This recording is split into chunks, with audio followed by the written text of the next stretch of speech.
used to take long walks in Silver Moon Hall every day. Add Astro. Thank you for completing to. Add Astro.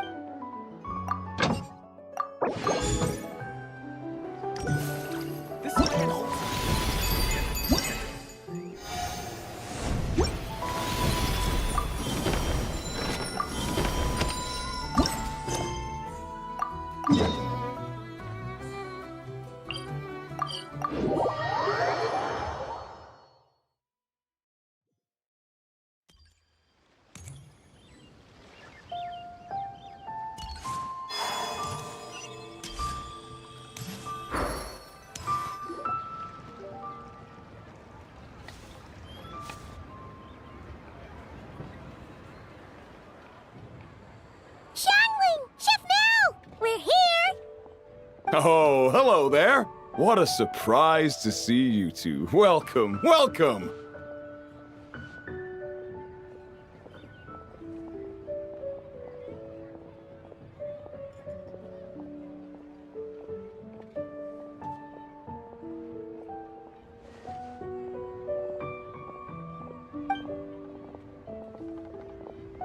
Hey there, Traveler and Paimon. We're a little busy today, so grab a table while you still can. But I don't think I've met this lady before. Is she a new friend? You could say that.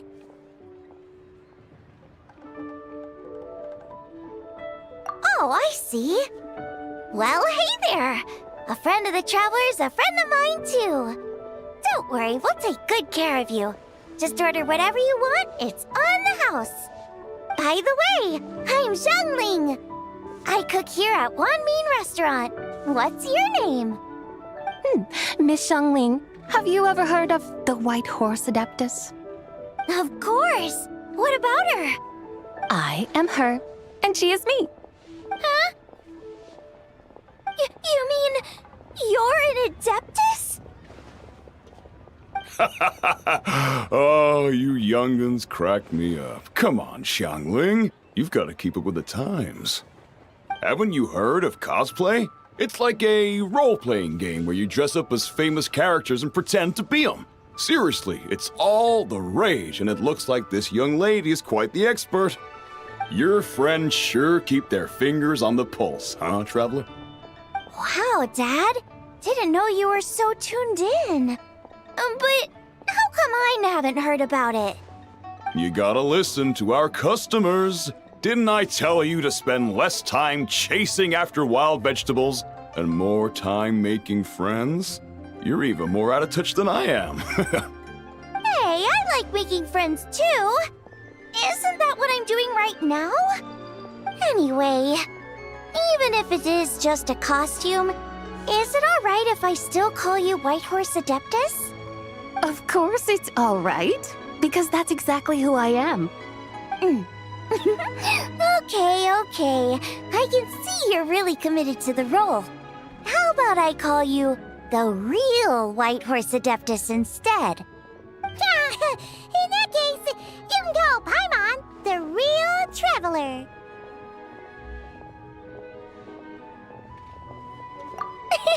Yeah, right. You could have at least switched outfits. Puny mortals. Nevertheless, I suppose it might be amusing to indulge in your little charade for a while at least. All right, go grab yourselves a table.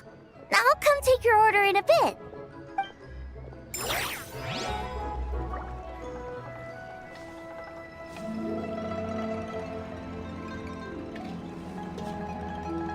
Cheap and tasty chop suey!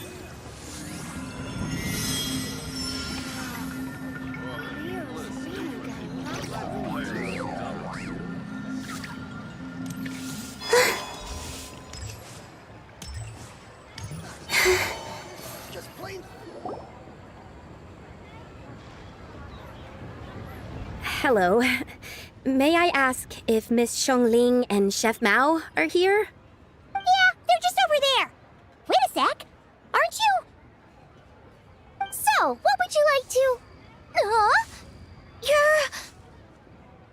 Hello, Miss Xiangling. It's me, Lu Xiangxiang, the one who broke some stuff here at your restaurant a few days ago. I just wanted you to know how sorry I am. I honestly don't know what came over me. Please, please forgive me. Oh, it's you. You really gave me a fright that day, young lady. You didn't actually get food poisoning from our blackback perch stew, right? Come on, Dad. She's come to say sorry. It's all right, Miss Lu. You must have been feeling a bit off that day. You're looking so much better now, though. Why don't you grab a table, too? This one's on the house. No, I couldn't possibly. Hey, it's totally okay. We all feel under the weather sometimes, especially when we're away from home. Go on, find yourself a... yikes. Looks like all the tables are taken. Wanna come sit with us? We've got an extra seat over here. Thanks, guys. So what would you like to eat today? Feel free to order anything you like. I should very much like to sample your renowned poisonous blackback perch stew. It wasn't poisoned. That was all on me. So that's one portion of blackback perch stew. How about you guys? Paimon wants... Sure thing! Looks like Paimon's having trouble making up her mind. Anyway, I guarantee you'll love it. Let me think. Well, since the blackback perch stew is on the spicier side, I guess it makes sense to balance it out with a serving of stir-fried shrimp. And since it's lantern rite season, you better try out the triple-layered consomme and come and get it too. Those are our seasonal specialties. As for the carbs, since we've got a full table, how about some right at home? Along with our special chili mince cornbread buns. Trust me, you won't be disappointed. Then for dessert, I'll whip you up some Lucky Snow Delight. I just came up with it a few days ago, and I can't wait for you to try it. Wow! Sounds like quite the feast. Looks like Paimon's in luck today. Am I the only one who thinks that's way too much? Not at all. Don't worry, I know what I'm doing. And to top it all off, our star dish, Adeptus Temptation. You should know that we don't often serve this here at Wanmin Restaurant.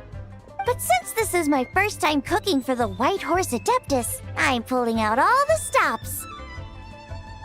Okie dokie, just sit back and relax. I'll have your dishes out in no time. Hold on. Did I just hear Miss Xiangling mention the White Horse Adeptus? You did indeed. And you're looking right at her. That's a joke, by the way. She's cosplaying. Oh, I see. Phew, almost believed you there for a moment. Tell me, little one, what business might you have with the White Horse Adeptus? It's a long story. Basically, a while back, I took part in an archaeological dig over at the chasm. While we were there, we discovered a number of relics. Our findings show that they date back to the era of Long Gone, an ancient nation whose people are said to have been the ancestors of some of the modern-day inhabitants of Chenyu Vale.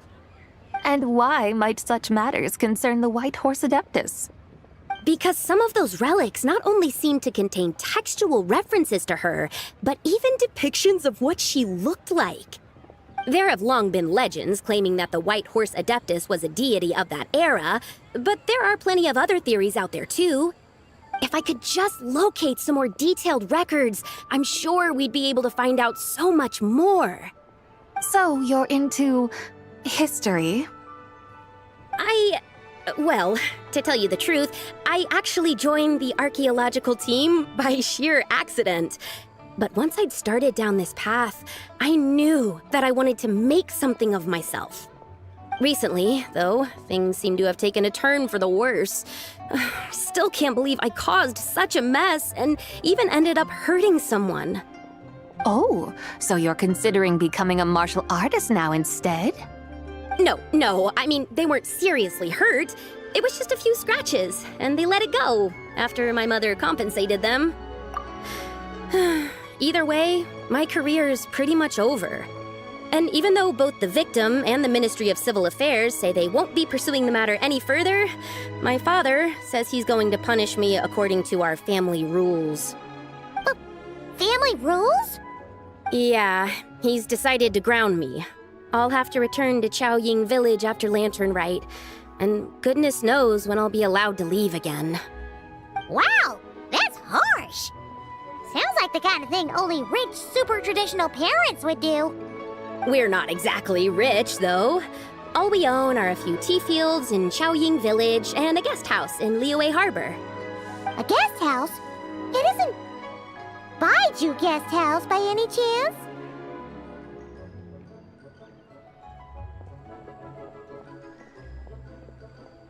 Yep, he's my grandfather. So, you've heard of the guest house before? Small world, huh? Come to think of it, didn't Boss Lu mention something about hoping that the White Horse Adeptus would show up and let her divine power be known?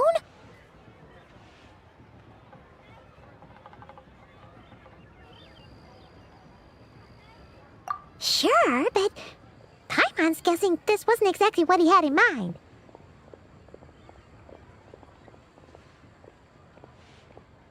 Little one, it sounds to me that your family is rather well off after all. What then drew you to archaeology? Why subject yourself to such unnecessary hardships?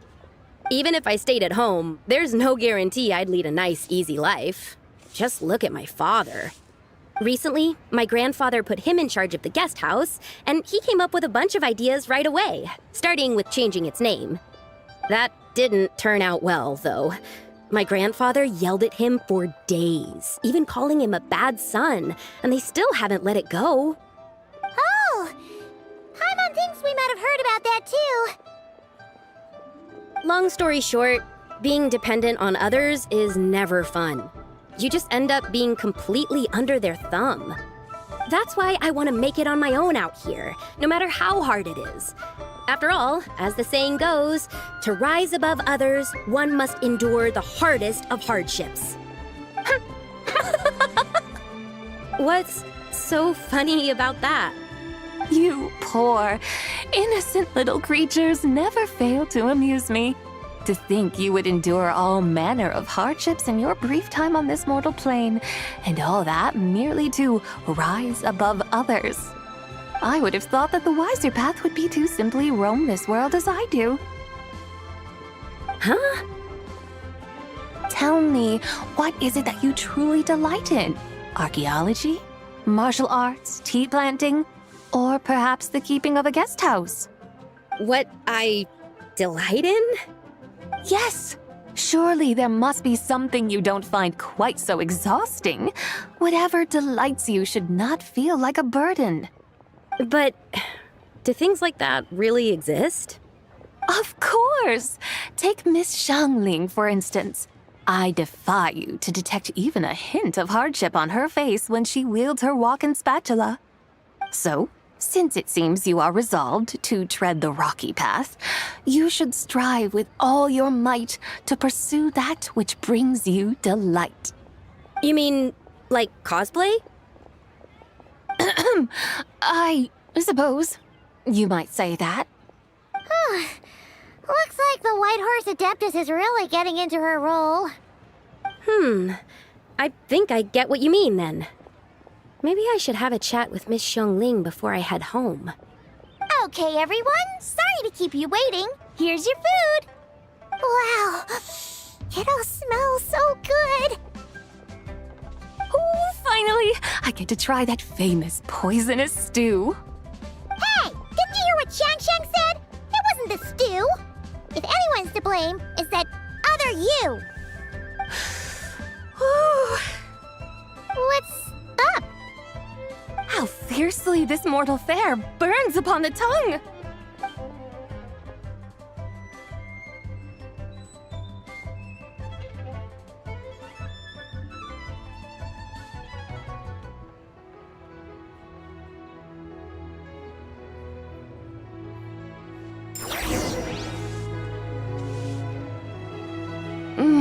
most satisfying as poisonous dews go.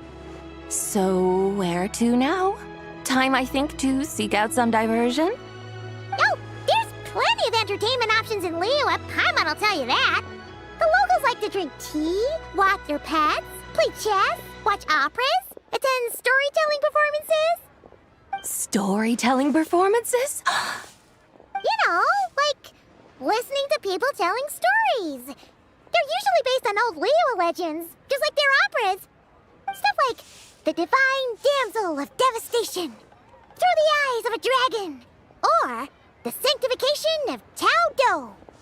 What about the story of the bright moon that sits in the sky above us? Paimon doesn't think she's heard that one. Still, the moon does come up quite a lot. It's even in the name itself. The Yue in Liyue actually means moon. Since we're on the subject, you like telling stories yourself, right? Why don't we go check it out? In that case, I'll have to trouble the two of you to lead the way. Awesome! Let's go! Third round knockout, here we come!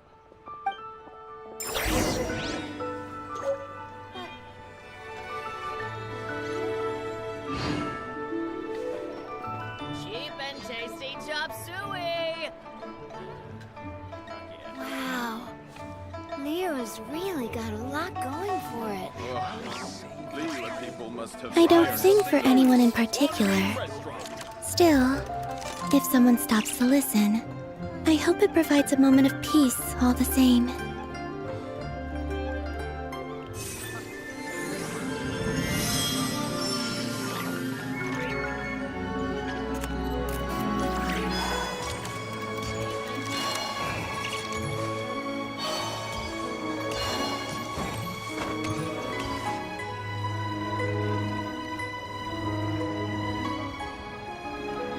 What a tongue twister! I'd have made a complete fool of myself if I tried to say it on stage without practicing it first. Huh! Call yourself Iron Tongue, Tien. Wobbly Tongue, Tien, more like.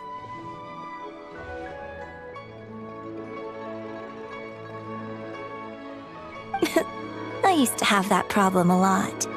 But if you just take your time to grasp the meaning and commit it to memory, you'll be able to say it smoothly in no time. You're right, Miss Yoon. I'll give it another try. Hey, Yunchin! Fancy seeing you here! What are you two talking about? Ah, Traveler and Paimon, we meet again. And who, may I ask, is this? You may call me the White Horse Adeptus. The White Horse Adeptus? She's not really an Adeptus. I see. Well, it certainly looks like a lot of fun. Oh, funny you mention it.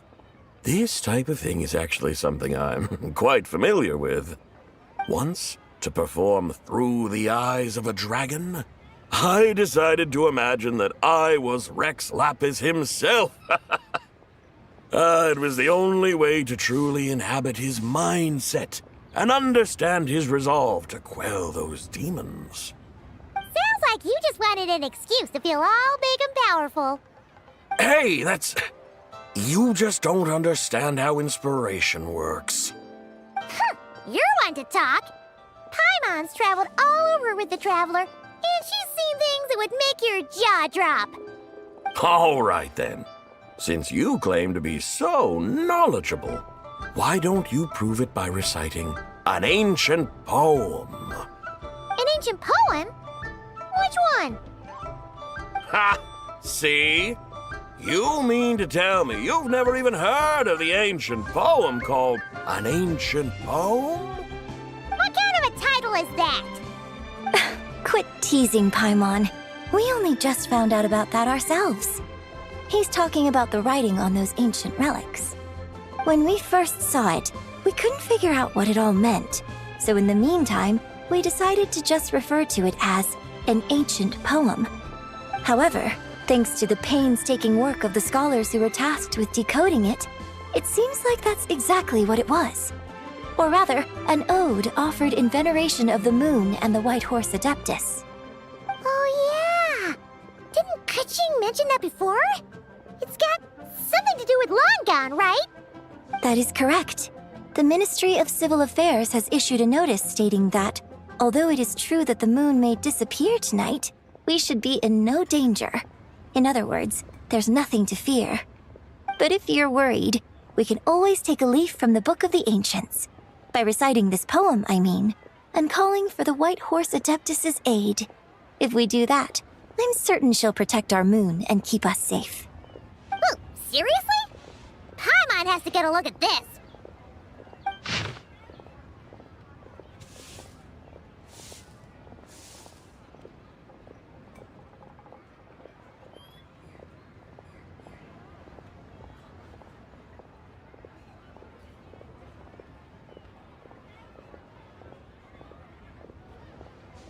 Under Moon Eternal in Radiant...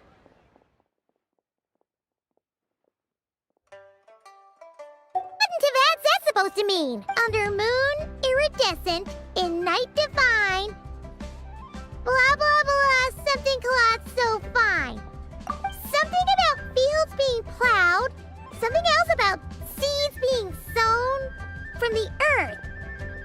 Seriously? What is this?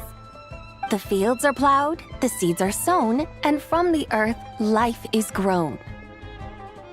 Whoa! You did that without even looking! Bravo! Bravo! Looks like this young lady really does know her role in... That's because I am the real deal. That's the spirit.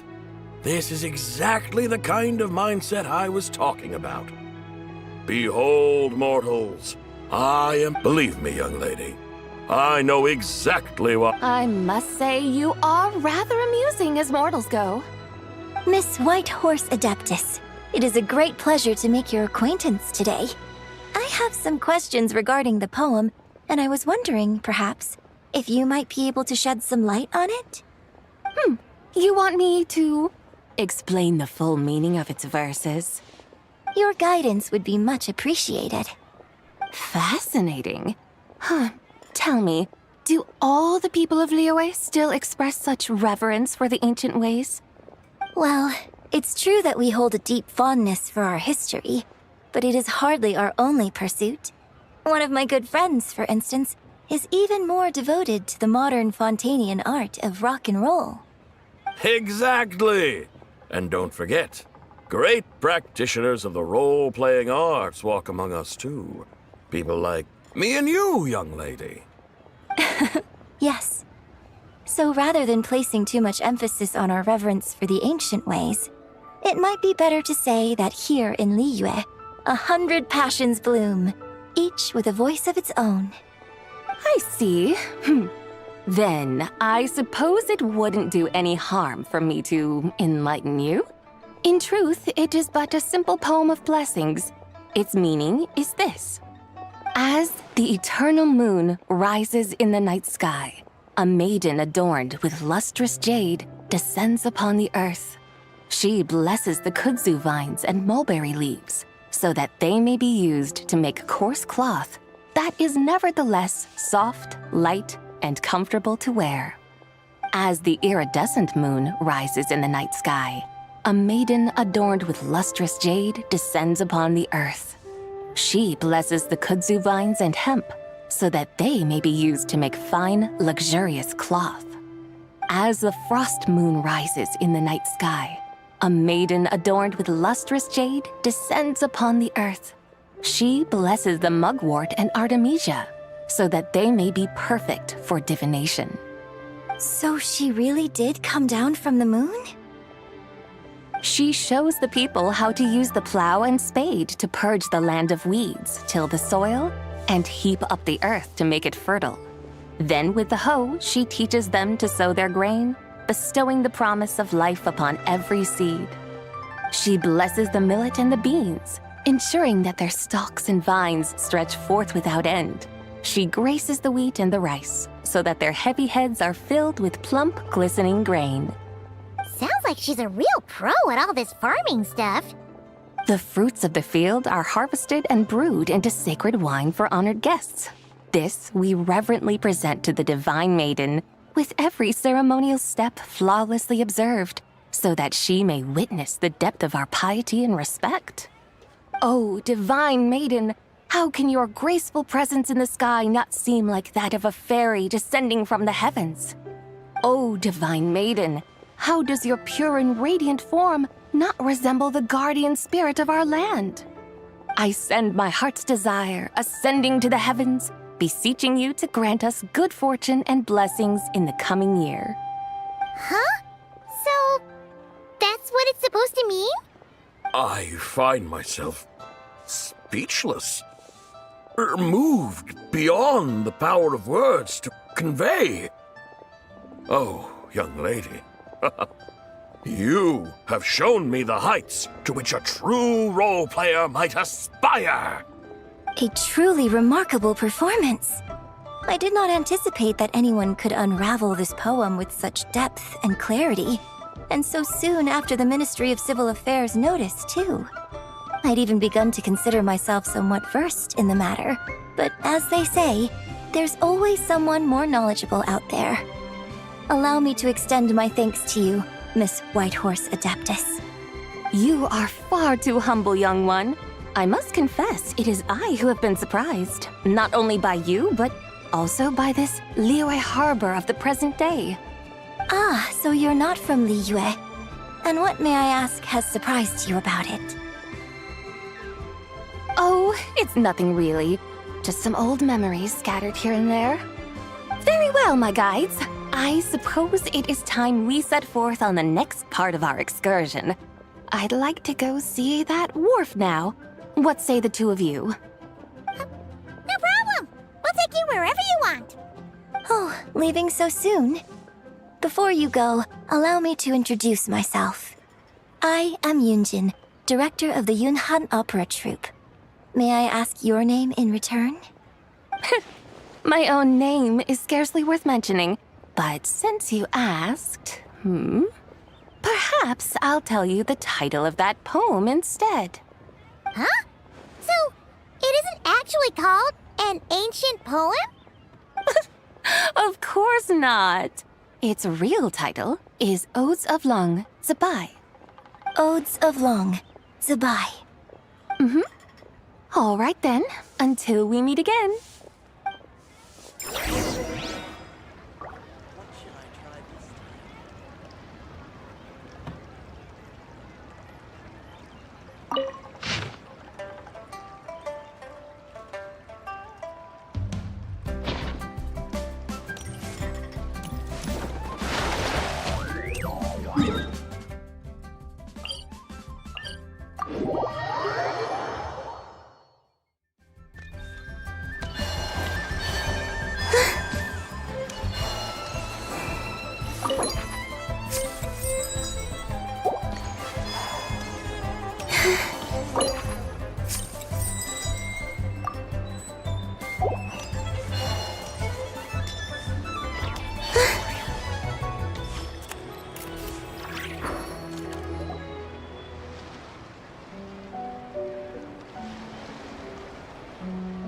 Ganyu! I almost forgot to mention.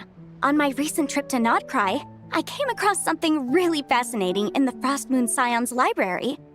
I found records in their collection of another divine envoy living on the moon. A divine envoy on the moon? You don't think it could have been referring to the White Horse Adeptus too, do you?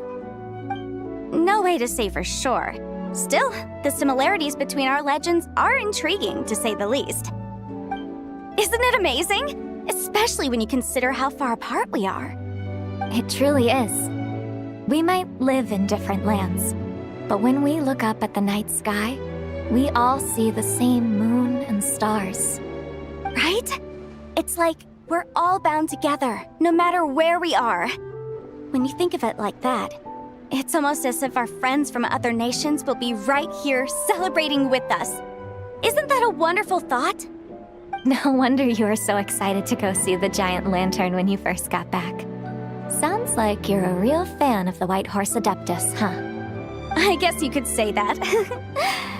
Just a pity she's so elusive. Even Granny's never met her, you know? Maybe she really is just a legend after all. Hey, Yanfei and Ganyu! Trust, Paimon. The White Horse Adeptus is as real can be. Huh? Oh, look! It's the Traveler and Paimon! Feels like I haven't seen you two in, like, forever. Happy Lantern Rite. It's so good to see you again. Hey, you two. Happy Lantern Rite.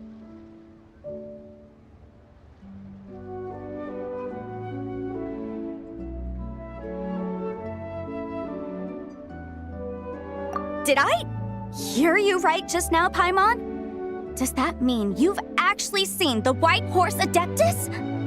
She has indeed. And now, so have you. And you are? Why, who else? The White Horse Adeptus, of course. Could you maybe start with something else next time? You're the White Horse Adeptus? That's right. Allow Paimon to introduce you to our new friend, Zichao. She's been low-key obsessed with cosplaying the White Horse Adeptus ever since we met her. I see. Well then, greetings, Miss Zichao.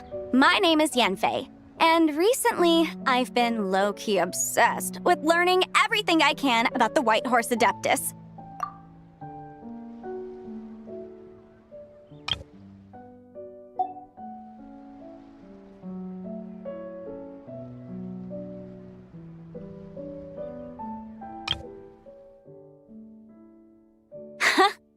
I see.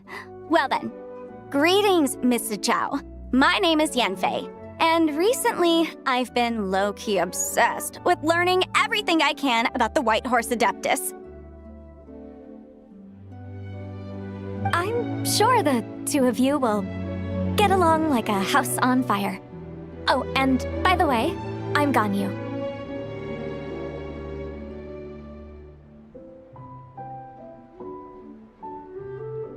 So, Miss Zichao, you must be here to see the giant lantern too, right? A horse-shaped Zhao lantern? Is that what I think it is? That's right. A lantern made to honor the White Horse Adeptus herself. Isn't it gorgeous? Huh? What are you laughing at? Both the lantern and myself.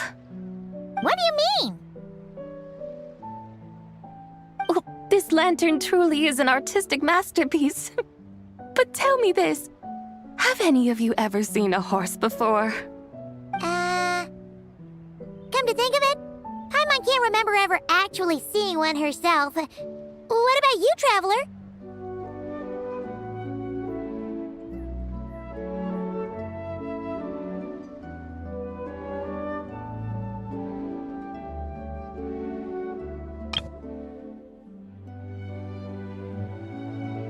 Oh, this horse appears to be mid-trot, but it has adopted what is called a lateral gait, where the legs on one side of the body move together in unison. A rather rare sight indeed.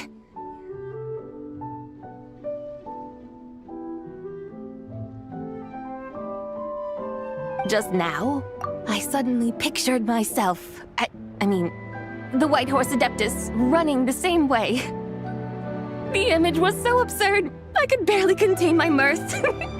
Oh, really? I never knew that. You learn something every day, huh? Oh, come on! It's basically a giant piece of fan art! Who cares if it's different than the original?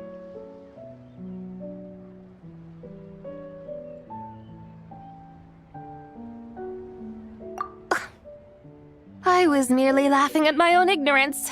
I came here thinking that the White Horse Adeptus's tale had been long forgotten. Yet here I am, gazing upon a lantern made in her honor. Well, you couldn't have been more mistaken. There are so many tales about the White Horse Adeptus, I'm starting to lose count. Just off the top of my head. Just so you know, Yanfei, we've heard it all like a million times before. Uh-huh. But there's one thing I can guarantee that you haven't. Huh? You mean like a new chapter of her stories come to light? Mm-hmm. And I heard it from Ganyu just yesterday. Hey, why don't you share it with the others? Sure, no problem. Where to begin? Do you guys still remember what Liyue's Moon Chase Festival is about? Of course! It's a festival held in honor of the Stove God. That's right. But it took a really long time for the Stove God Festival to become what it is today. In its earliest form, it was actually an adeptal ritual known as the Moon Chase Rite. Paimon remembers Madame Ping mentioning that before, but she never explained exactly what it was. According to Cloud Retainer, the Moon Chase Rite was originally a ritual meant for communicating with the moon. Communicating with the moon? But for what purpose? At first, Cloud Retainer wasn't entirely sure either, as it was always Rex Lapis who performed the ritual. Whoa! Rex Lapis did it himself? Must have been a really important ritual. That's right. Unfortunately, despite numerous attempts, they never actually received any response from the moon, which is why they eventually stopped performing it. But then, just yesterday, Kutching took a picture of the moon being obscured by a dark hole to Cloud Retainer and asked if it had anything to do with the Moon Chase Rite. The moment Cloud Retainer saw it, it suddenly dawned on her that the rite might have been an attempt to reach the White Horse Adeptus all along. Does that mean Zhang Li's been trying to bring back the White Horse Adeptus all this time? So how about that? Bet you never thought there might even be a link between the White Horse Adeptus and the Moon Chase Festival.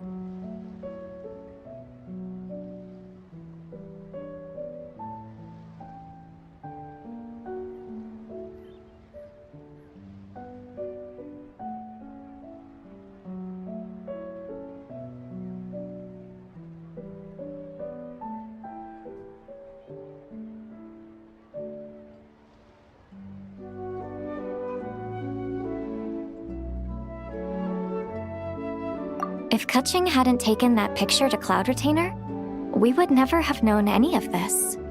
This is probably what Kutching was referring to that day when she mentioned there were some ideas she wanted to follow up on. So, Geo Archon.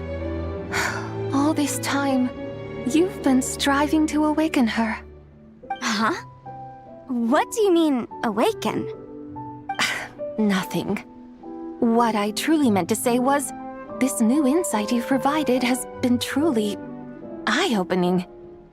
Oh, by the way, my trusty guides, I've been meaning to ask, where in Liyue Harbor might one enjoy an expansive scenic view? Huh? We're off to the next stop already? But Paimon's barely done digesting that lore bomb just now.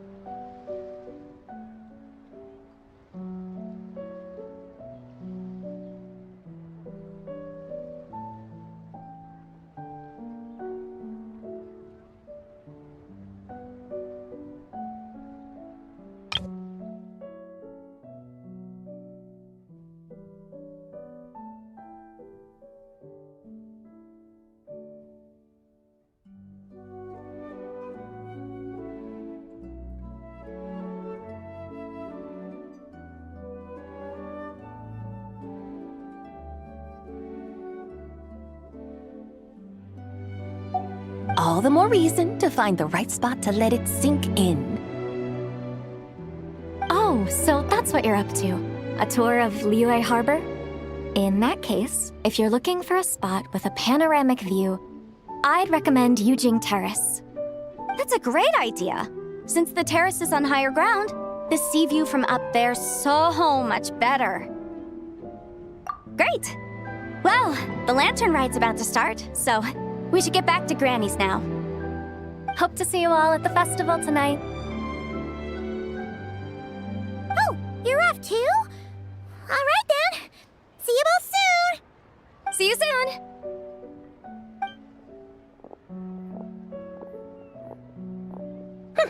Very well, my guides. What are we waiting for?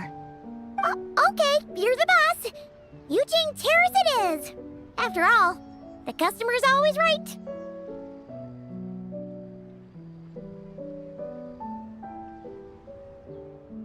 something else you needed to do?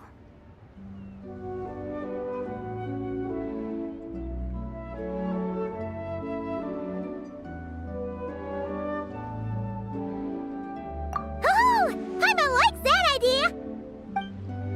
And what, may I ask, is a photo? It's this awesome invention that lets you record moments in the blink of an eye! Except, you've gotta try not to actually blink. Oh? What must I do in preparation then? Nothing! All you gotta do is choose a pose. The Traveler will handle everything else.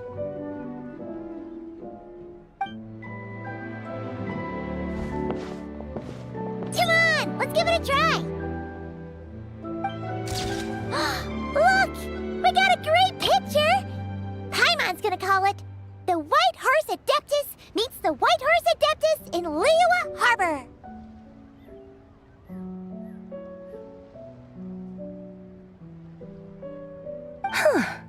They've even discovered a way to preserve moments in time. Now I truly am curious to witness what else these mortals might accomplish. Very well, let us proceed. Eugene Terrace lies in that direction, does it not? Hey, wait for us!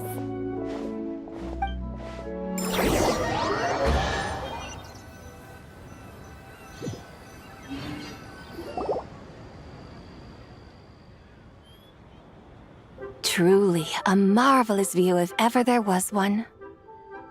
It seems the charm of this Liyue Harbor is only heightened by the sun's dying light.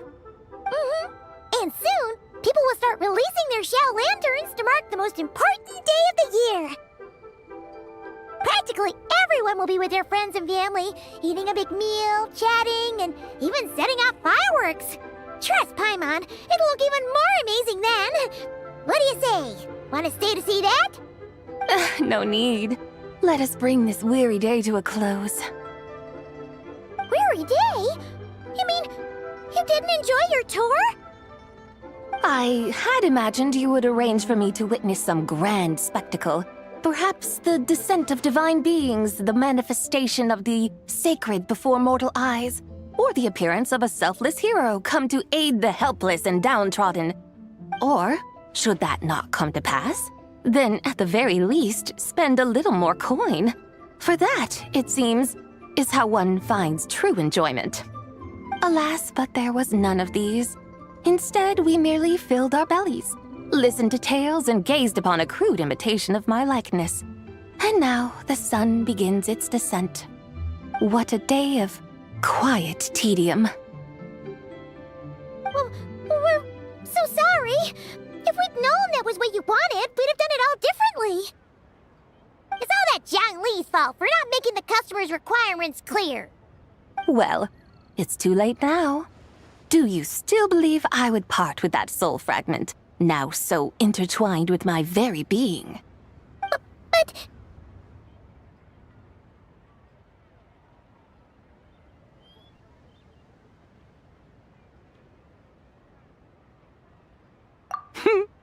I knew you were the more astute of the pair. Huh? You were just trying to scare Paimon?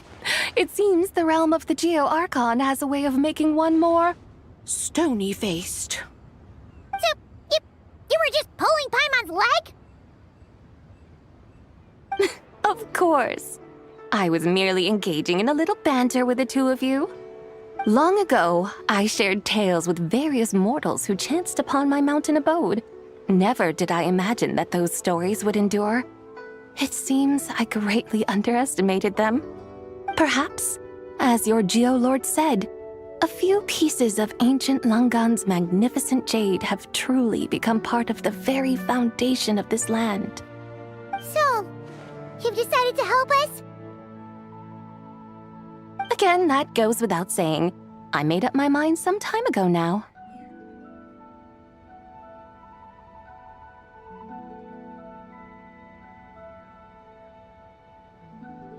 When I beheld a rather intriguing scene as I set foot in this city, I saw porters passing through the alleys, setting down heavy wooden crates from their weary shoulders. peddlers pushing carts as the kites and lanterns upon them rustled gently in the breeze. I saw cooks cooking, actors acting, scholars reading, soldiers marching, children playing, elders resting, officials officiating, and the common folk absorbed in this or that, reveling in the simple joys of life. Some, it seems, have already found that which stirs their hearts, while others continue to fret, troubled by uncertain futures. Yet, in this gentle and serene order, each holds fast to their anticipation, not only for the celebrations to come, but also for the first light of the morrow. Scenes I once yearned to behold now unfold before me, no longer in Langan, but in Liyue Harbor, thousands of years on. How wondrous is this mortal realm!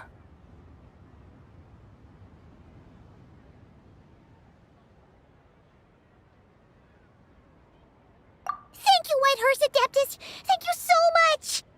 Adeptus, Adepti, perhaps the singular art in which we are truly proficient is that of sequestering ourselves within the high mountains. But once we leave our mountain refuge, we find ourselves drawn back to mortal ways all the same. So, it is I who should offer my thanks to the two of you. Traveler, Paimon, you have made this day more delightful than any I've known in a long, long time. Come now, and take what it is you need. You mean, like, right now? But don't you think we should wait for Zhangli? That won't be necessary. All things shall meet again in their time, for the waters know no rest, and the flowers their appointed season. One need not fear that life is but a journey of goodbyes.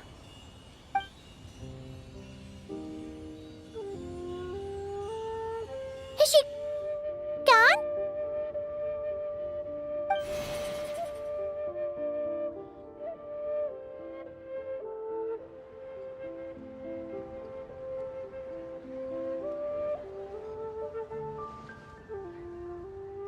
Yes, she's gone. A deadly self is formed from the body's impure vapors, so naturally it cannot survive long in this world. Had it not been sustained by the remnant of Zibai's soul, it would have faded away a long time past. Now that the remnant is gone, it has severed its ties to the mortal world. Zhangli! When did you get here? A while ago. Paimon would have thought you'd at least want to say goodbye. Though mountains endure, the ceaseless waters will, at last, wear away their sharp edges. Thus must I meet the marks wrought upon her by the ruler of time with great caution.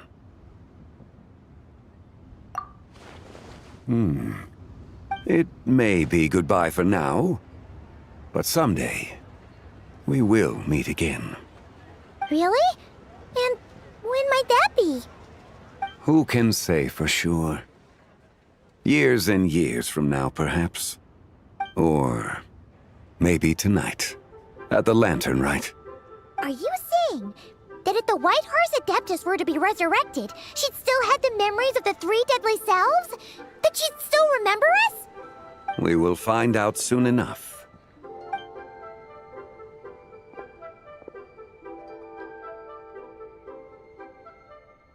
It is time. The rite is about to begin.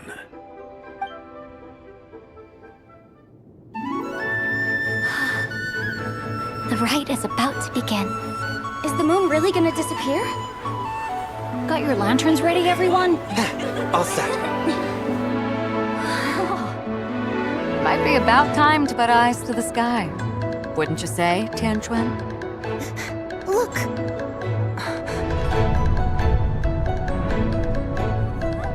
When the sun's out, eat the sun. When the moon's out, eat the moon. Whoa, is this the lunar eclipse? Under moon eternal, in radiant night, a maiden grants silk, soft and light. Under moon iridescent, in night divine, a maiden grants fiber for cloth so fine. Under moon of frost, in night so great, a maiden grants tools to divine our fate.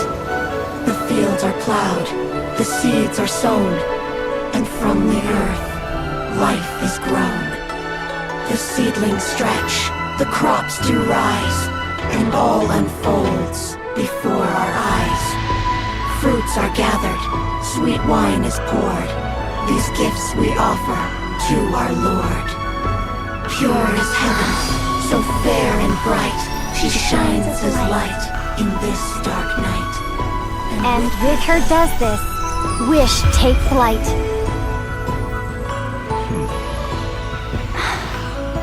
Devoted soul, scattered and unbound, let this lantern guide you home, by its light be found.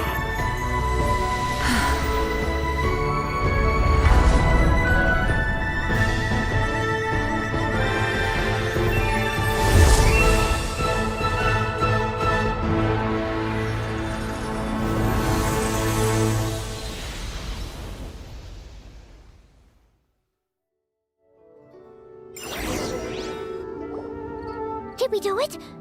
Do we finally get to meet the real White Horse Adeptus?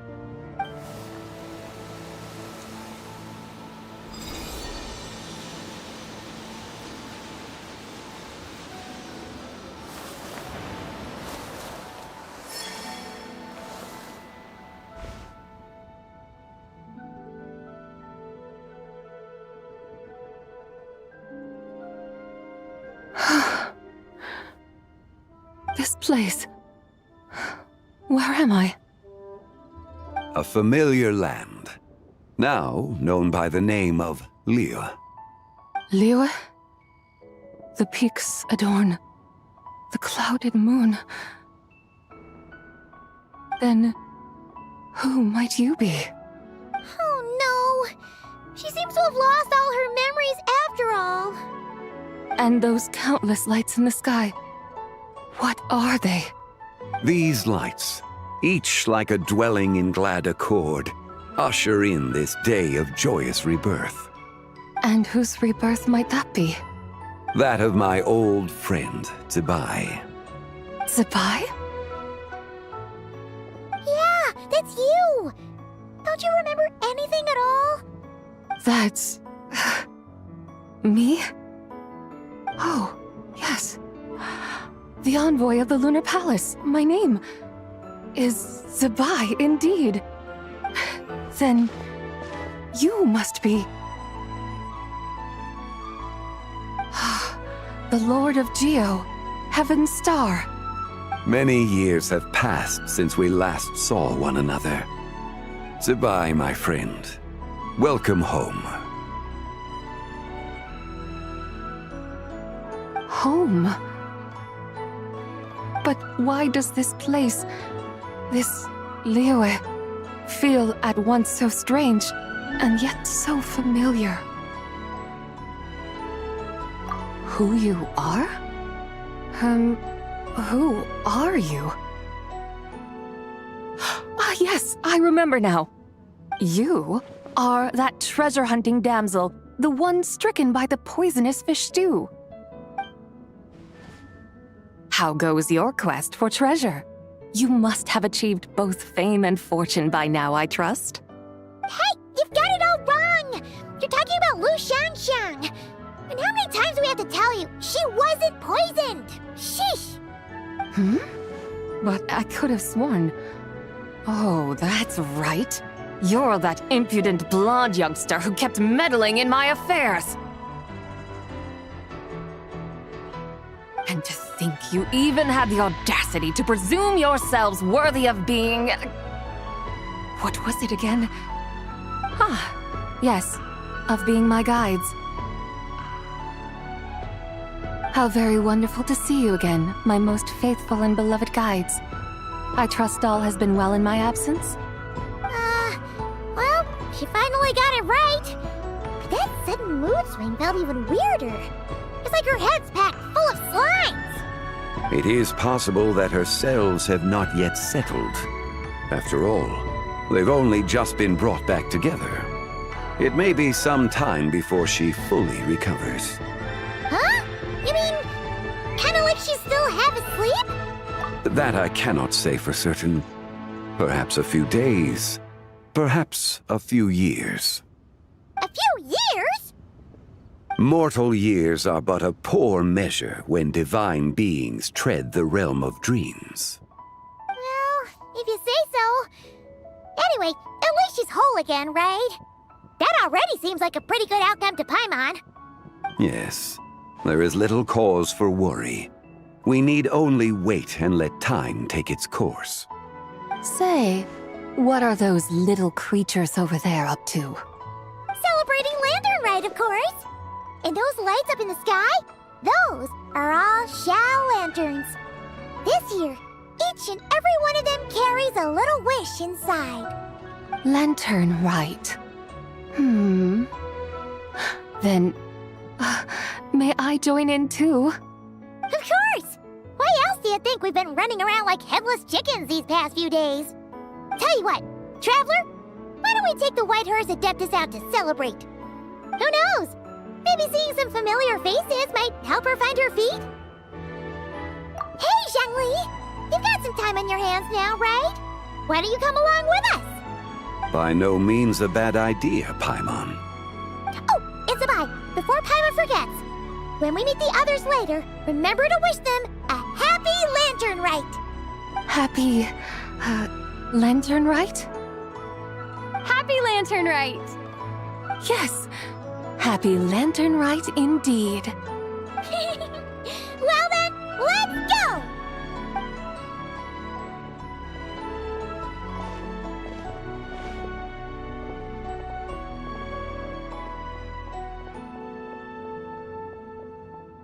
Lantern Rite. A night of joy, reunion, and moonlit blessings for all.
Paimon wonders how the White Horse Adeptus is getting along.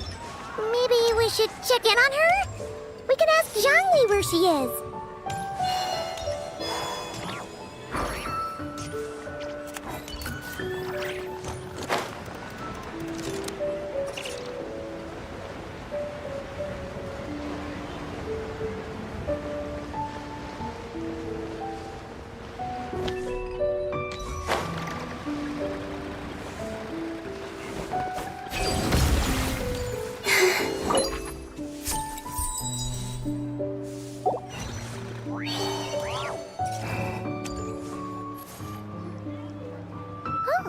Looks like Zhangli hasn't stopped by for tea today. Hey, are you two looking for your friend? Try going up that way. Is Zhangli up that way? No, but that young lady who was dressed up as the White Horse Adeptus the other day is. She's your friend, right? I just saw her head toward Wanmin Restaurant. I was wondering why she was eating alone. But then you two showed up hot on her heels. Oh, what luck!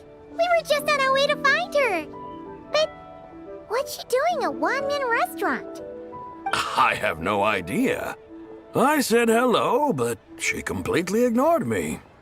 She couldn't have forgotten who I am, right? I mean, we're kindred spirits, aren't we? Maybe she's still half asleep, but her brain might be a little fuzzy. Oh, that makes sense. I was wondering why her eyes were so red. Her eyes were red? Oh, that doesn't sound good. You young people, staying up all night because you think you're invincible. Look at your friend. Missing out on sleep so she can pretend to be the White Horse Adeptus. That's where that leaves you, you know. A word to your friend from someone who's older and wiser. She really needs some rest. Paimon won't be so certain about the older and wiser part. Yeah, what was that?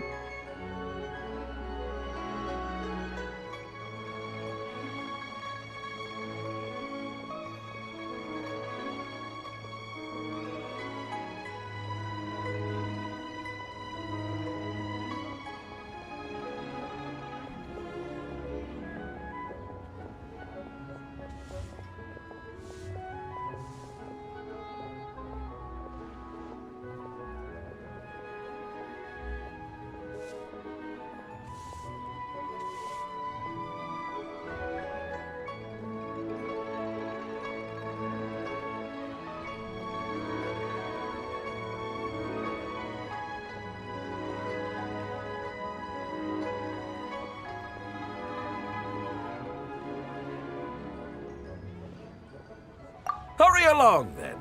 Oh, and don't forget to come back and check out my Rex Lapis cosplay when you're done.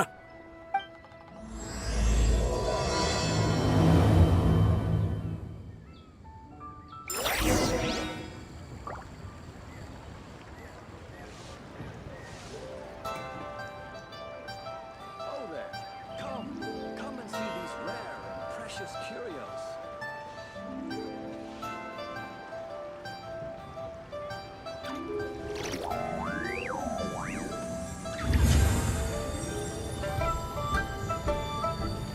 Listen, let me tell you how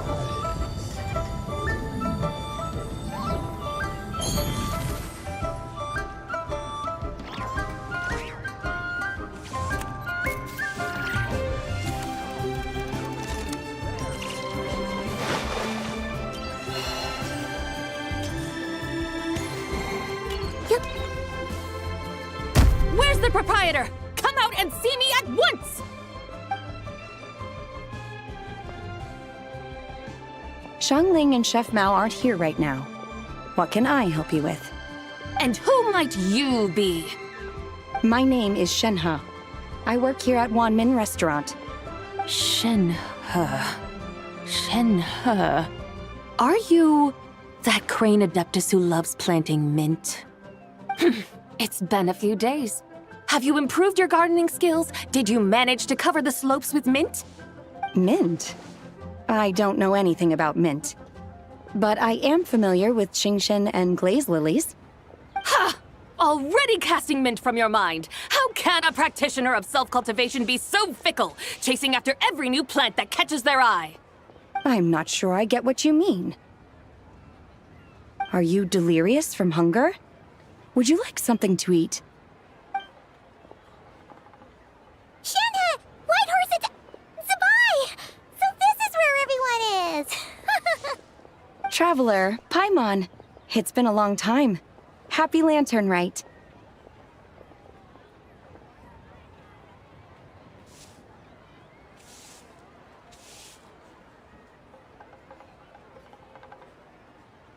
Is this customer a friend of yours?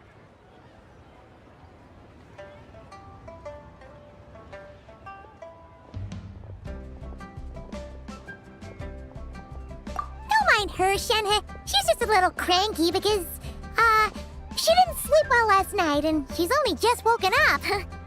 Look how red her eyes are. I see. In that case, Miss Zabai, I have a tonic here infused with Xingxin. It's cool and soothing when applied to the eyes. Would you like to try a few drops? Stop right there! Who are you two noisy children? Hey! Have you forgotten about us already?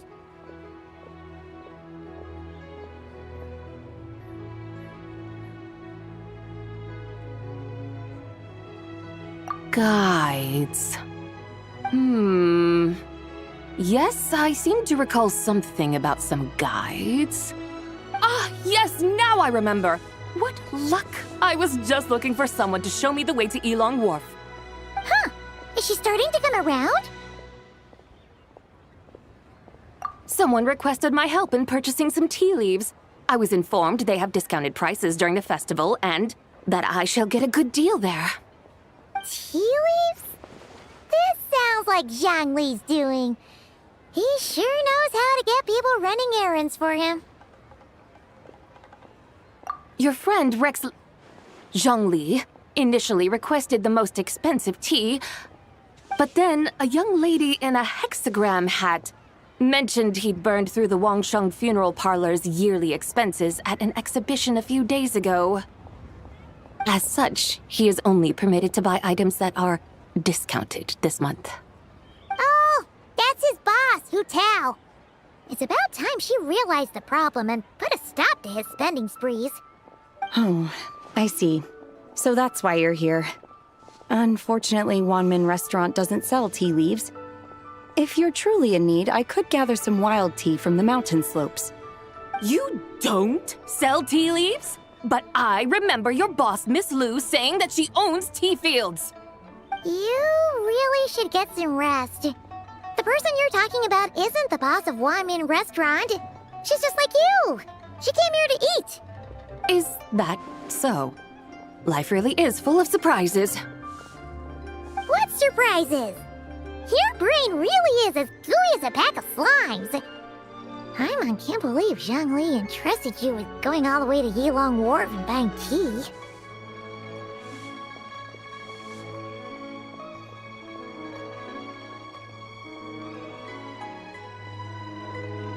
That would be excellent, my dutiful guides. Ah, yes, Miss Crane. I apologize profusely for my improper behavior just now. Please forgive me. I completely understand. Master often says that the human body is like a mechanism in need of regular maintenance. When a person cannot rest at night, they are sure to become irritable and on edge. Miss Crane, you appear reasoned and compassionate on the surface, yet I sense dark forces churning within your spiritual core. Those red ropes you wear are what bind them, am I correct? Oh, you can sense that? Indeed. I also sense that with your strength, you might try undoing one or two of those bonds when training. Untie Shenhe's ropes? Wouldn't that be risky? Though the use of red ropes to bind the soul is a wondrous technique, practitioners must eventually learn to break free from external aids and look within themselves for restraint. Master has told me similar things, but I am not ready yet. Your self-cultivation has progressed far enough. Then I will seek further guidance from my master. If you still have doubts, you can find me at the Baiju Guest House. I'll be taking up residence there for a while. For now, my dutiful guides, let us be off.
Wharf?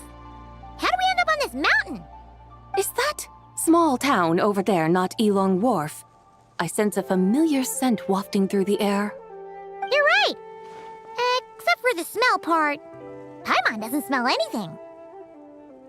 That is because this scent is the essence of jade, which can nourish the spirit.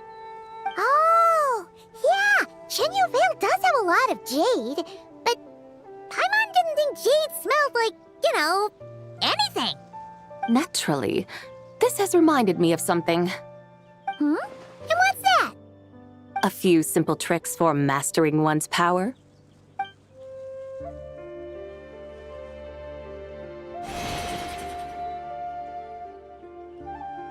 What is that thing? I'm sure you've been to Elong Wharf many times before, but I wonder if you've done so while cruising through the air. You've been such dutiful, dedicated guides, so allow me to offer this fresh experience as recompense. Please step in.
I created it from my memories of the chariot of the Lunar Palace.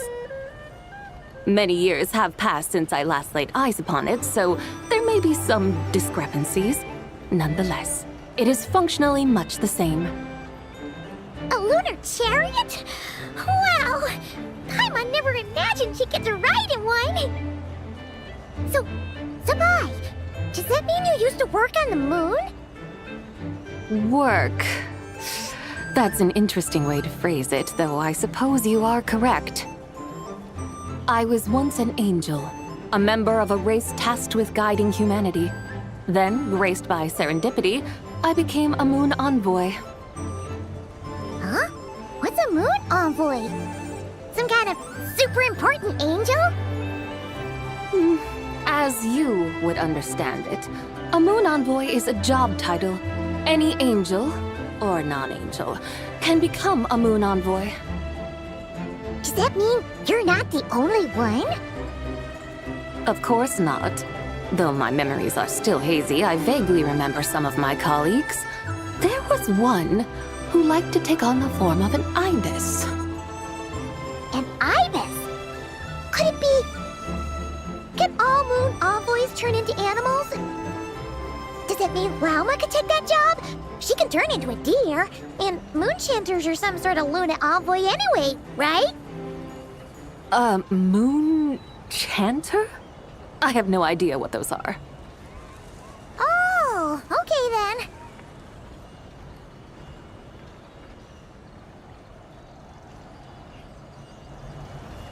Look! Paimon thinks she saw a tea vendor over there! Very well. Let's take a look.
Welcome, please have a look around. We only sell teas of the finest quality sourced directly from Chaoying Village. Right now we're offering a special discount for Lantern Rite. Look over there! Discounted tea!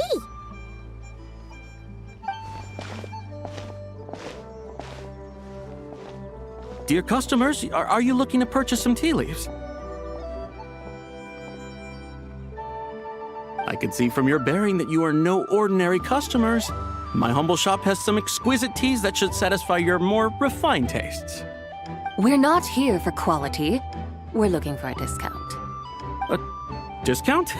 Well, that's a coincidence. Our Sunglaw tea is on sale right now. A special festive offer. Something about the name of that tea sounds familiar to Paimon. Buy 3 boxes of Sunglaw tea during the festival to get 10% off. Buy 4, get 20% off. Buy 10, but...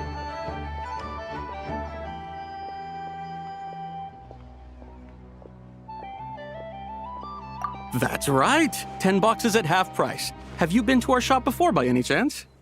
Oh, Paimon's definitely heard this spiel before. 3, 4, 10, 10, 20, 50. Sabai, what are you muttering about? When purchasing 3, 4, or 10 boxes, the corresponding discounts are 10, 20, and 50%. The intervals between the two sets of numbers are 1 and 6, and 10 and 30. Look! Her eyes turned blue! That's gotta be a first. If the differences between intervals remain equal, the interval after 6 should be 6 plus the difference between 6 and 1, which is 11. Similarly, after 30, the next interval should be 50. Therefore, extrapolating upward, the next two numbers in each set should be 21 and 100. You're making Paimon's head spin. Those numbers, what do they mean? They mean that if we buy 21 boxes of Songlot tea, we should get a 100% discount! 100% discount? You mean we'll get them for free? Oh, there was a pattern to the discounts. Is that right? The pattern we speak of is mathematics, little one. A pattern that is always right. That's amazing! You're a shopping genius, Sabai. Oh, wait. Something feels off here. I had no idea our shop's discounts were tied to the laws of nature.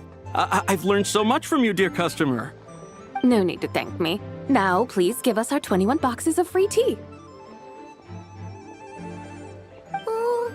Wait! What's the matter? Paimon just realized what it is that's not right. It took you long enough. We got the short end of the stick! Think about it.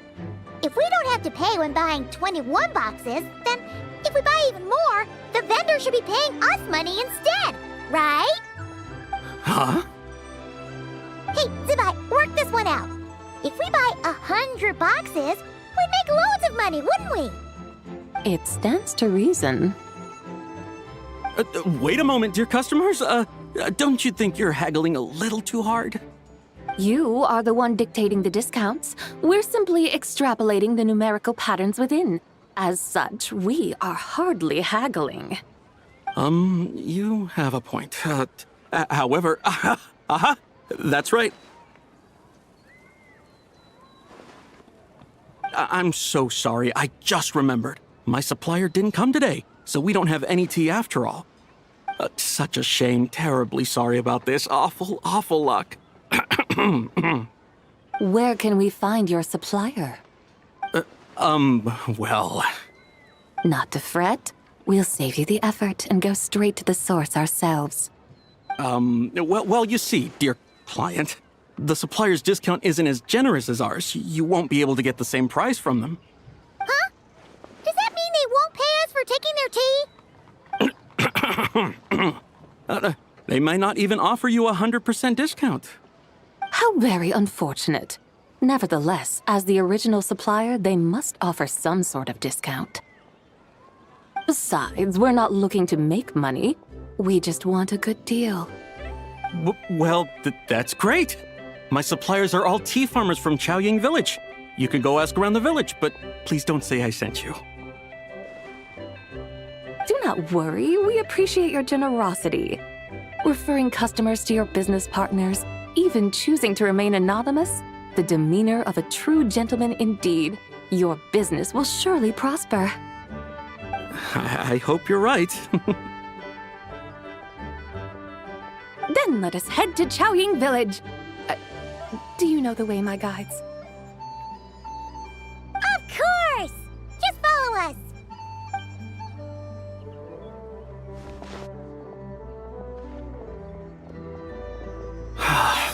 What otherworldly beings were those?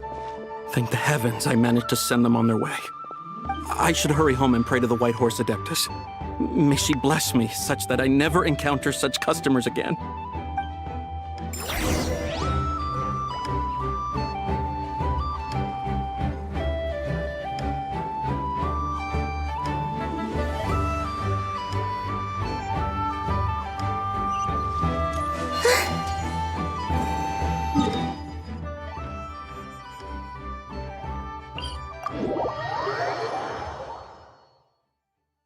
Taking shelter and listening to the rain cleanse the earth makes me feel safe. Like being home.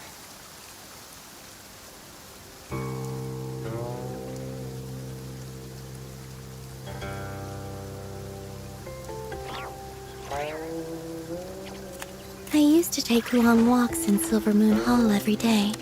So don't worry about me. I can keep up. Huh?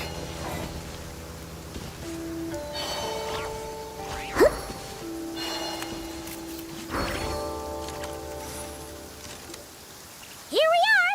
Xiaoying Village! The mountains and waters are pristine. They embody the beauty of heaven and earth. It's a good-looking place, all right. But it's hard to enjoy the scenery when Paimon can't stop thinking about all that tea-buying Mora we're missing out on. Should fate dictate, Mora will find its way to you sooner or later. Well, Morak certainly finds us often enough. He even sought us out in person this lantern rite. For now, let's look around and see if any tea farmers are selling their crop. We'll be able to see more clearly from up high. Let's take to the sky and enjoy the beautiful scenery while we're at it.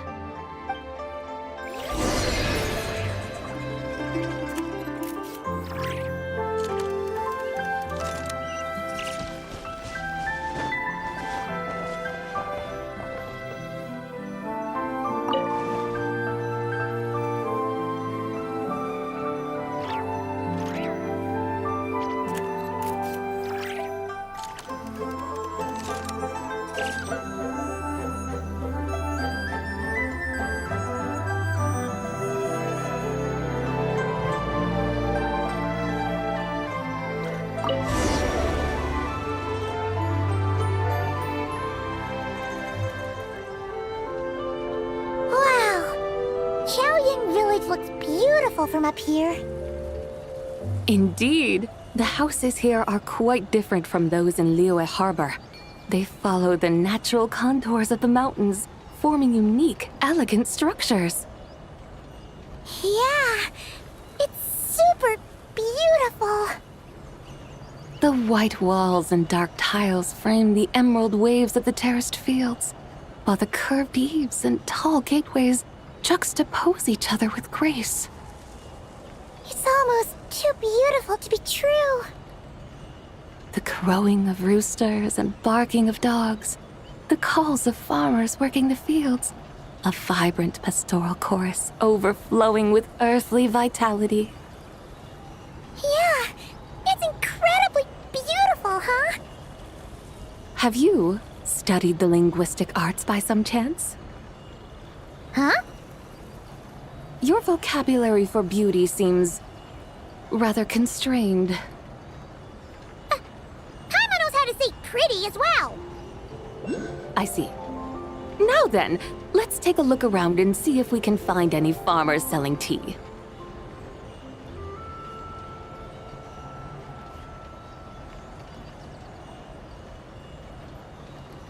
Look! There's someone in that tea field! And they look kind of familiar. Wait, is that Lu Xiangxiang? And who is that? Oh, you'll remember her once you see her up close. Hey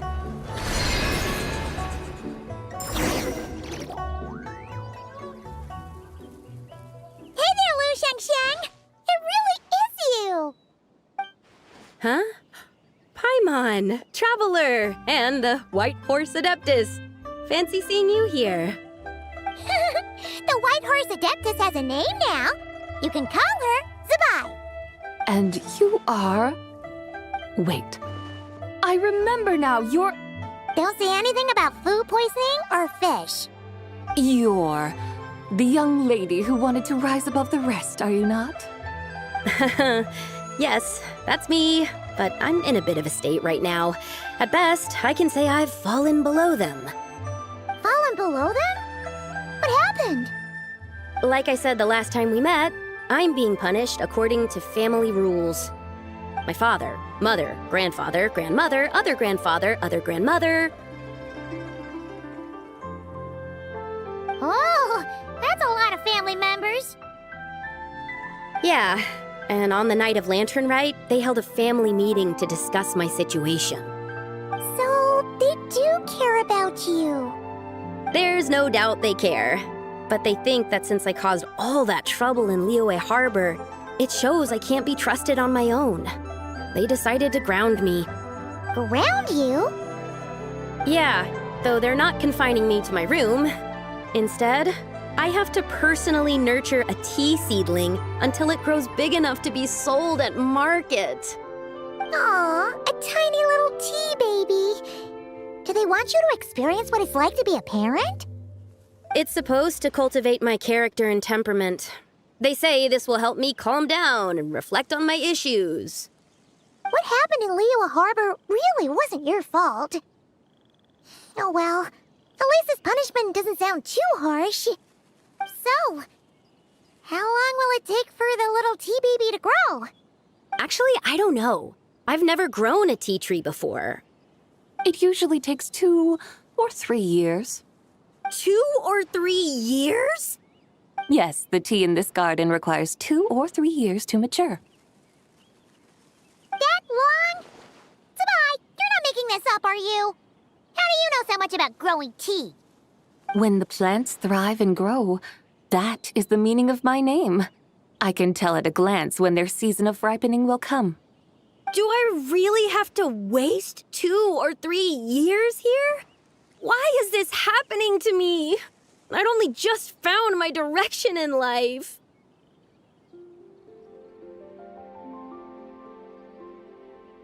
Yes, during the Night of Lantern Rite, I heard many people reciting poems from Long Gone in praise of the moon. In that moment, I suddenly felt a great sense of pride. I mean, I helped excavate cultural artifacts from Long Gone, so I contributed to the revival of these poems too, right? So I decided to stay with the archaeological team. I want to unearth even more history. I see. And are you sure that's what you want to do? If you don't achieve anything significant in the years to come, will you still enjoy it?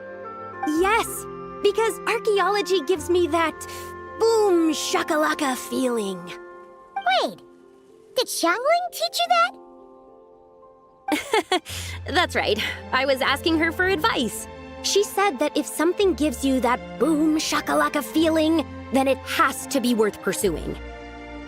I immediately thought about how, when I'm excavating in the ruins, I always feel like there's a ghost standing beside me, and not in a spooky way.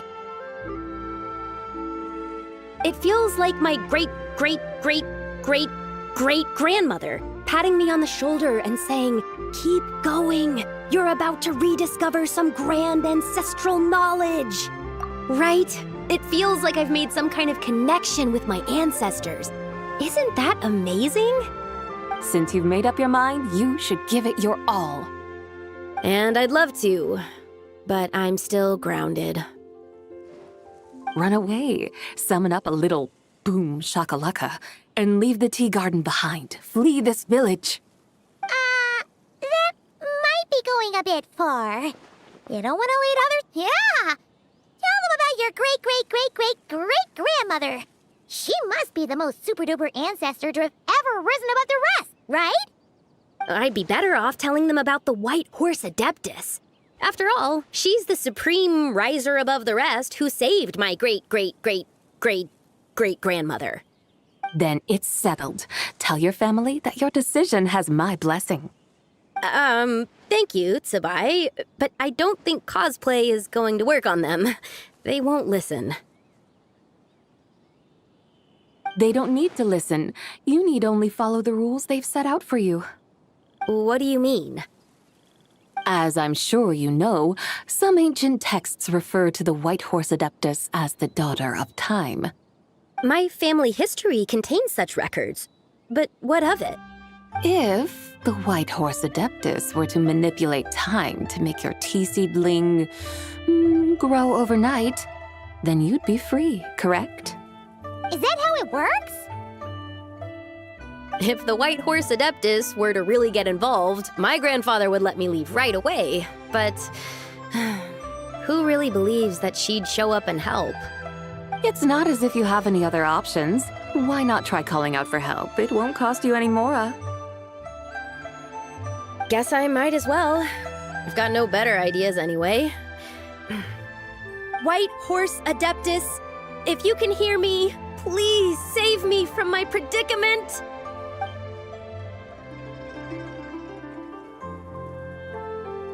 Ugh. Nothing happened, as expected. Perhaps the White Horse Adeptus has already heard your prayer. Why not come back here tomorrow and take a look? By then, the seedling you planted may well have grown into a thriving tea tree. Thank you, Tsabai, for trying to comfort me. I do feel better now, kinda. Can't you really do something like that?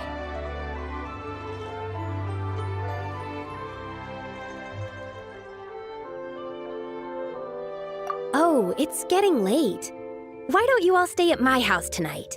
My family may be strict with me, but they're always welcoming to guests. That sounds great! Let's get some sleep and then come back here tomorrow to see if our tea baby has grown.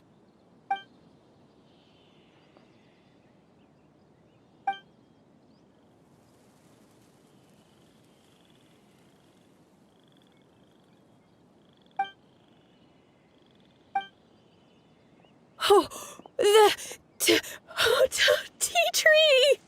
Whoa! Your tea baby is all grown up! Indeed, it has grown into a mature tea tree that can stand tall in the face of wind and rain. How is this possible? It must be the work of the White Horse Adeptus. Her prayer must have moved her. Are you sure? Perhaps she heard your prayer and chose to answer the call. She once saved my great-great-great-great-great-grandmother. This time, she saved me. That's incredible! Your family must be blessed by the White Horse Adeptus. I guess so. I need to tell everyone the news right away.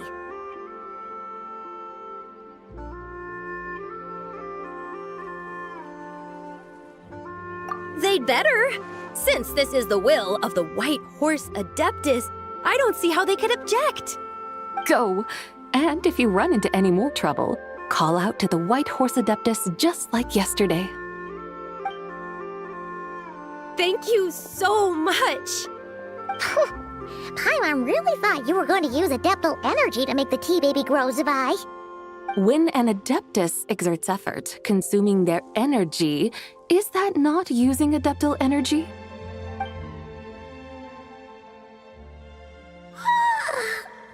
All right. What are we doing out here in the middle of the night? We're here to help Lu Xiangxiang fulfill her wish, of course. Can you really make the tea baby grow? It won't be easy, but there are ways.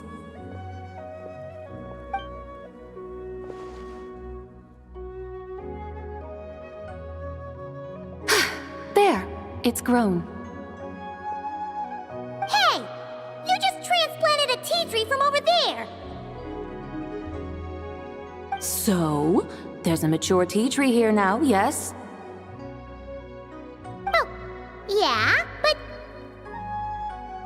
And am I not the White Horse Adeptus? Well, yeah. Is this tea tree then not a manifestation of the White Horse Adeptus's will? You're not wrong. But again, there's something not quite right about this. Maybe this will become another mystical Adepti tale recorded in their family history. That would be marvelous. Paimon thinks so too. Hey, Traveler! Sabai seems to be doing much better now, don't you think? Oh! Paimon bets that's why Zhangli chose to send her on this errand. That's a great idea! We've already shown her Liyue Harbor, Yulong Wharf, and Xiaoying Village. How about we head to Qingce Village next? Qingce, that name sounds familiar. The scenery there is really pretty, too. It's the perfect sightseeing spot. How about we show you around? I must say, I have been mightily impressed by the mountains and waters of Liyue. Please lead the way, my dutiful guides. Alright, let's go!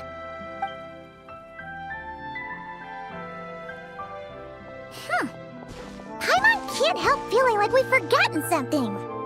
Pay it no mind. I've already forgotten more than you will ever know. Alright. If we forgot something, it can't have been that important to begin with. Shinsa Village, here we come!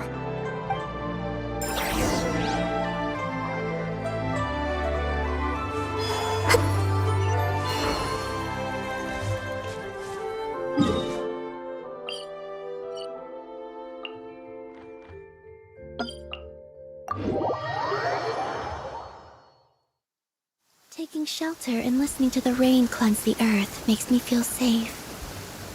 Like being home.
We should plant cucumbers.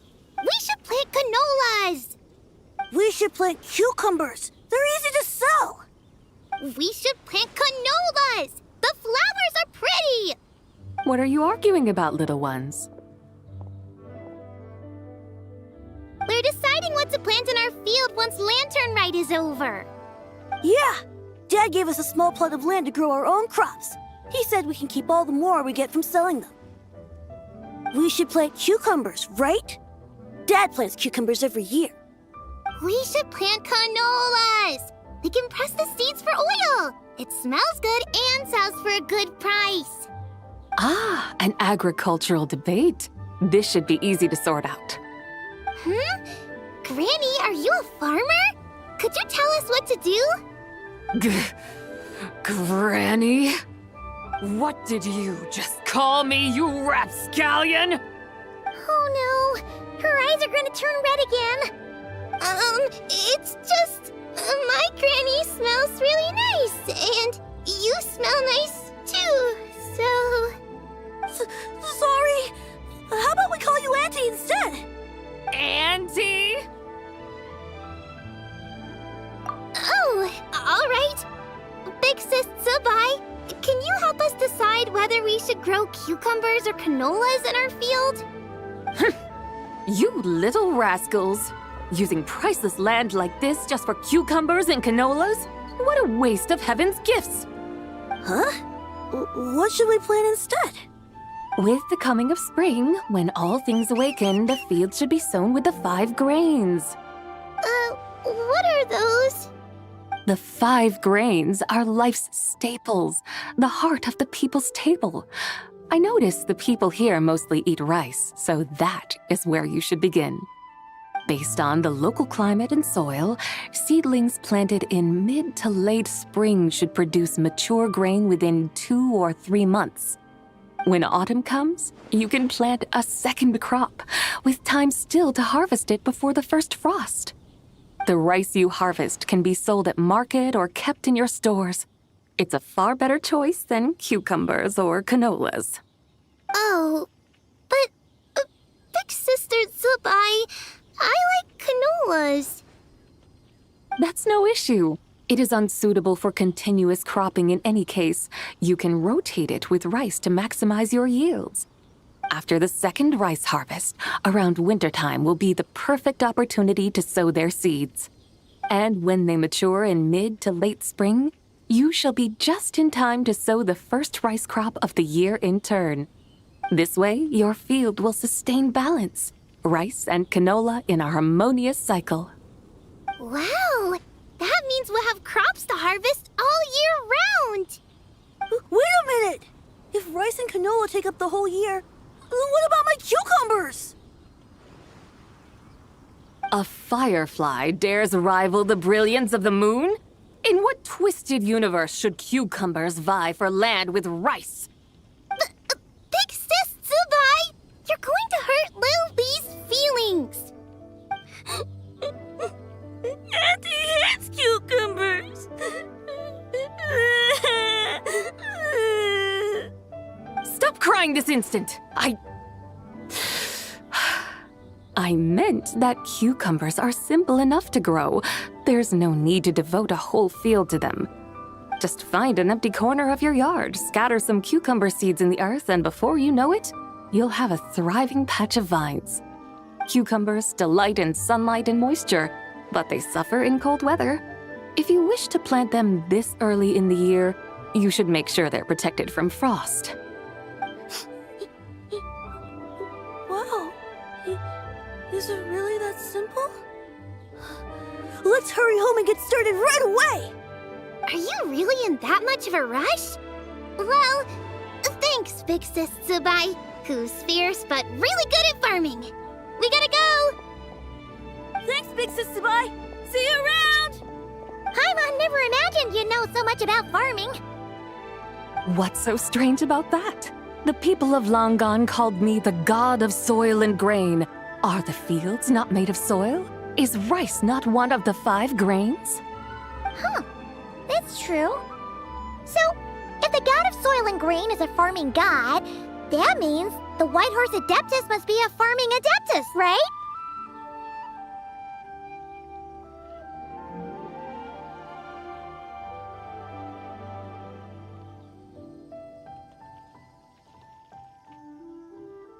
Of course, the god of farming is down to earth. Mind your tongue, impertinent child. How dare you diminish the lofty bearing of an adeptus? Hey! You're the one who said the god of soil and grain is all about farming. Enough! It's time for us to take to the skies once more. Join me now. Witness the majesty of mountain, water, and field, and broaden your horizons.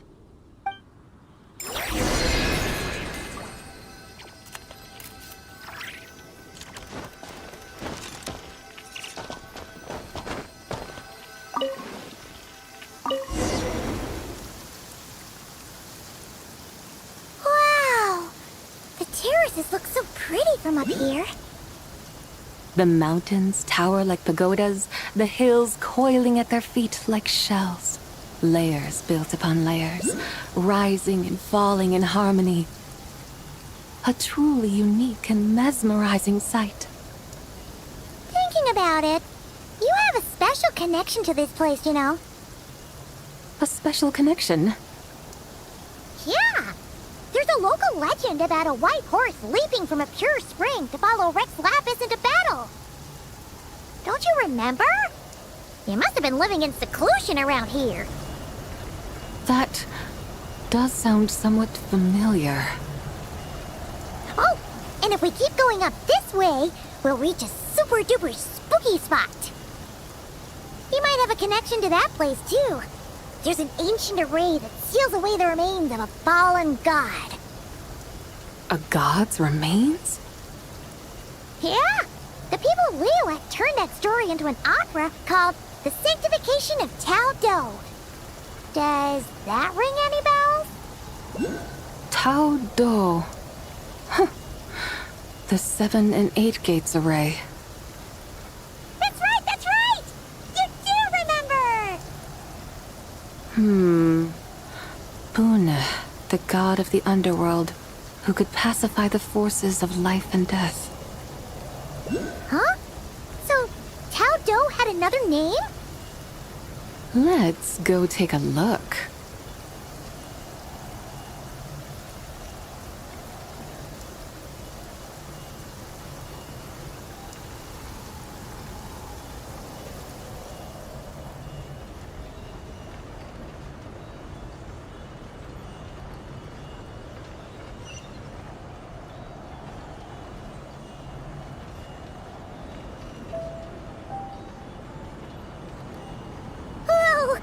We've arrived at Wulwang Hill. The atmosphere just turned spooky. I can't help but feel there's something strange about this friend you haven't seen in ages. Huh? Paimon thought she heard someone's voice. Let's head down and check it out.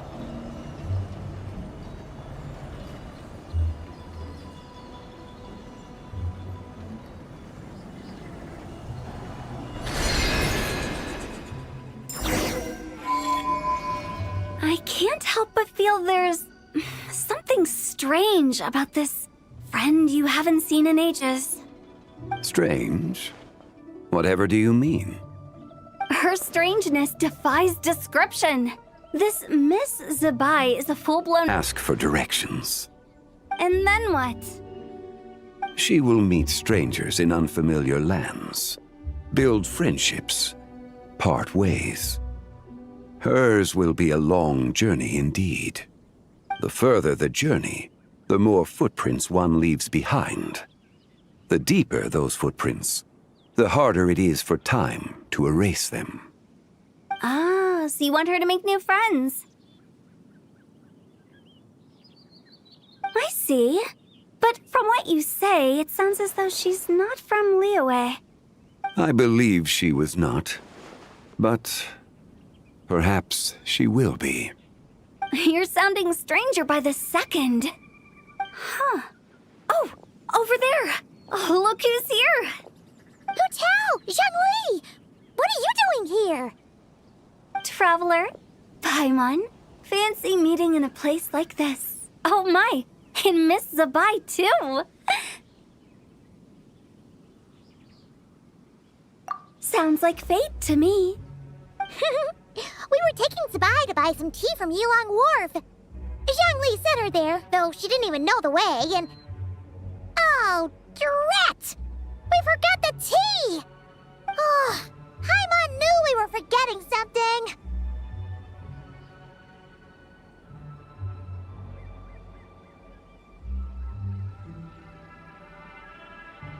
Why didn't you say so earlier then?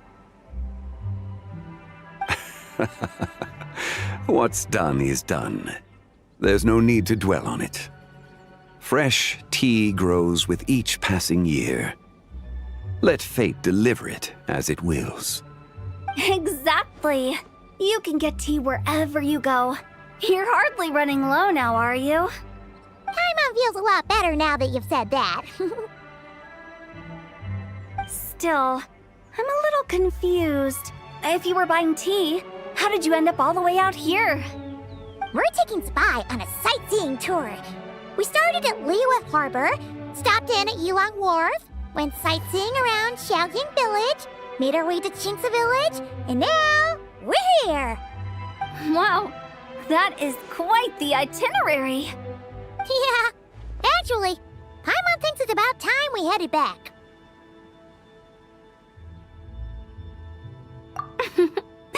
I'm here to pay my respects to my ancestors. My dear consultant kindly agreed to join me. It is Lantern Rite, after all. Adepti and ancestors should be venerated alike. Ancestors? Wait, could you be? Are you heir to the Wulwang kid? Or perhaps the lone butterfly of the Crimson Flame? Whoa! Have you got all your memories back? Huh? Miss Zabai, you know about the Wangsheng funeral parlor and the 8 adepts? I happened to hear a storyteller expound on the sanctification of Tao Do. Lots of people know that story, sure, but very few can discern my family lineage from just a glance. Well, Zhongli, your friend here really is quite something. Unfortunately, there's no time to dally right now. We have a hill to climb. Perhaps once today is done, we can find time to chat over tea, recite poetry, and admire the moon? That would be wonderful, Director Hu. Oh, and before we go, you've been traipsing around all day. I suggest you stop off at the Wangshu Inn on your way back for a good night's rest. Wouldn't do to exhaust yourselves, Don't mention it. All right, we'll take our leave now. See you later. Hotel's so thoughtful. Why don't we follow her advice and stay at the Wangshu Inn tonight? Zabai, you can see the whole of Dihua Marsh from up there. The view's amazing. Plus, you can sample Smiley Yin-Xiao's cooking. Wangshu, an intriguing name. It couldn't hurt to check it out. Awesome! Let's go!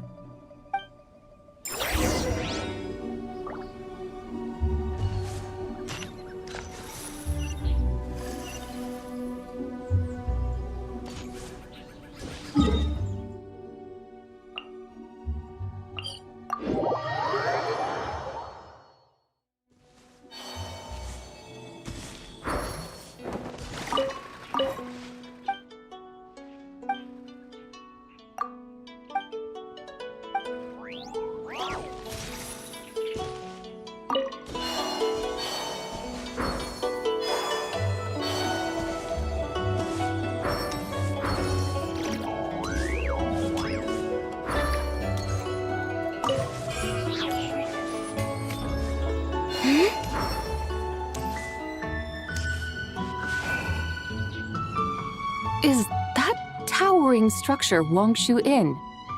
Sure is. We can take the lift up from over there. Always walking the path long trodden. Does retracing others' footsteps not tire you? Come on, get in. We'll fly to the top.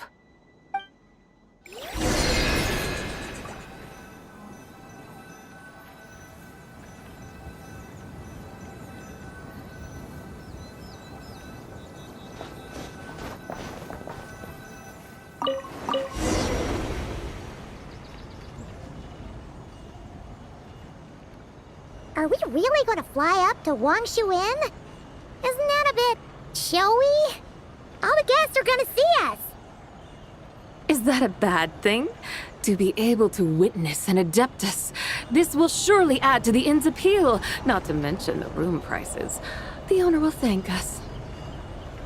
You seem to really like showing off your powers. This inn's architecture is incredible, and the surrounding countryside radiates a picturesque charm. No wonder the new proprietor of the Baiju guest house thinks he can't compete and has decided to change his own establishment's name. The new proprietor? Ah, you mean Lu Shengsheng's dad. So you know about that, too. Personally, Paimon thinks it should go with something like Rex's Rest. That's a contender's name if Paimon's ever heard one. A fitting name indeed. So you think the guest house should change its name too? Paimon kinda thought you'd say something like, such sacrosanct traditions must never change. Time flows ever onward. Why should the rules of yesterday be carried forward into the world of tomorrow? The people of today should determine what is to be kept. Huh.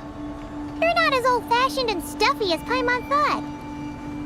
The years ebb and flow, seas recede to reveal fields. In the vastness of time, I am but a wild horse in a boundless sea of dust. Even Rex Lapis, having waded through the waters of the River of Time, is not quite the same as before. Xiangli? What was he like before? That is another story for another time.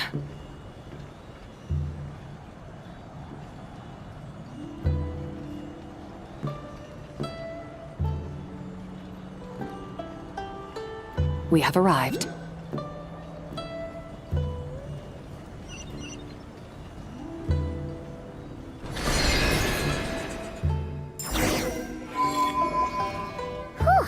This is the first time Paimon's ever flown up to Wangshu Inn on a chariot.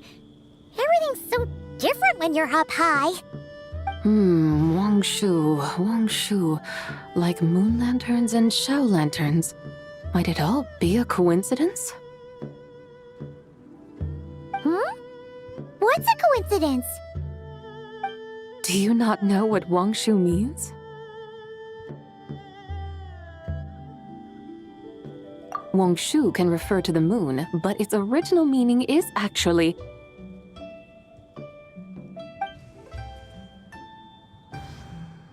the goddess who rides the bright moon's chariot.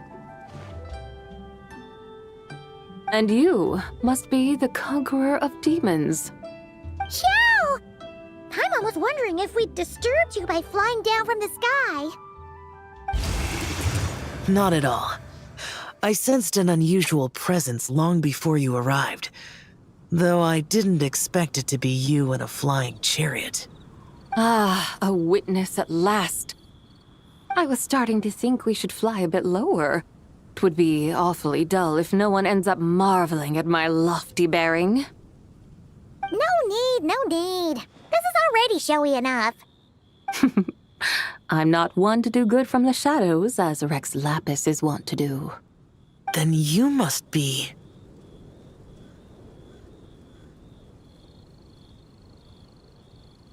Oh, nay, I'm only cosplaying as the White Horse Adeptus, in truth. Cosplaying? What's that? Ugh, ignore her nonsense. She's a genuine article. The one and only, completely authentic White Horse Adeptus. It's just... Xiao, did Zhongli say anything about her being a teensy bit... not quite right? Mental instability, perhaps? Did Zhongli tell you that? No, this is my own speculation. Well, you pretty much hit the nail on the head.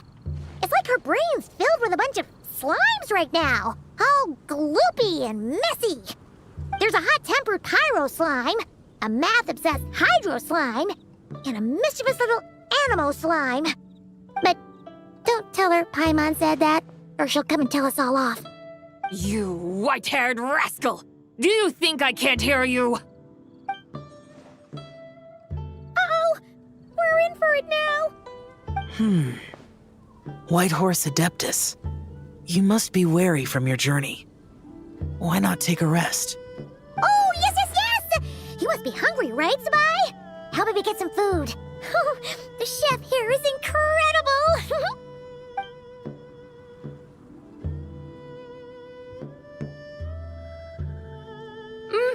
It's so hot! So spicy! Are you okay? Do you want Paimon to get you some water?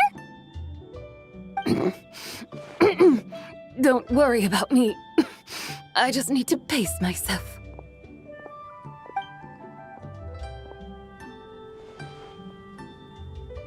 So, regarding your friend and her condition, does even the Lord of Geo have no solution?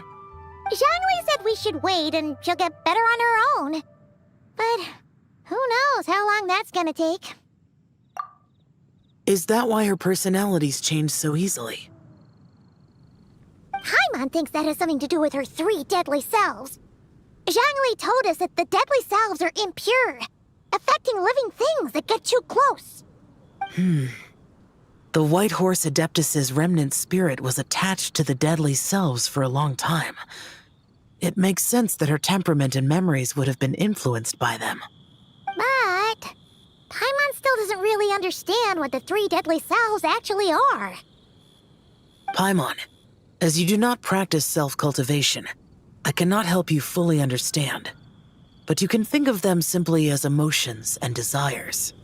The act of severing the three deadly selves is a means of exercising wicked desires and cultivating one's true self. I believe other nations have similar practices. In Sumeru, it is known as shattering Atmagraha. Oh, so it's about emotions, desires, and attachments, that sort of thing. It includes those. I wonder, does she still remember what happened in the past? Some of it, but right now, it's like she was suddenly awakened. Like she's still half dreaming. The half that's still dreaming might remember things, but the half that's awake doesn't quite get it. Conqueror of demons, are you looking to learn about Rex Lapis's past from me?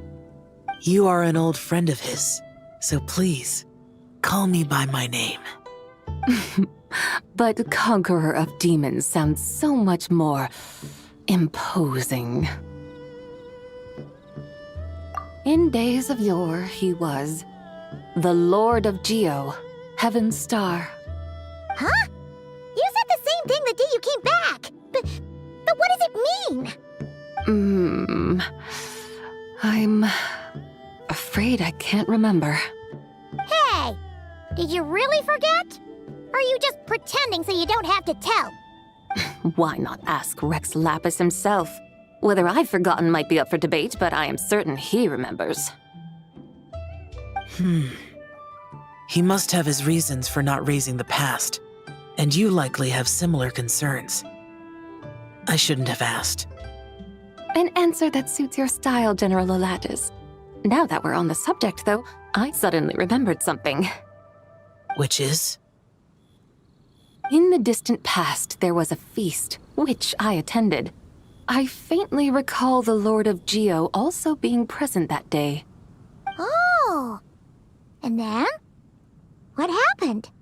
Among the dishes served, there was one that could be found in every household throughout Langan at the start of spring. A dish called Flavor of Spring. I suddenly remembered the recipe for this dish. Is that it? Yes! Since it's Lantern Rite here in Liyue, why don't I make some for you to try? That sounds good.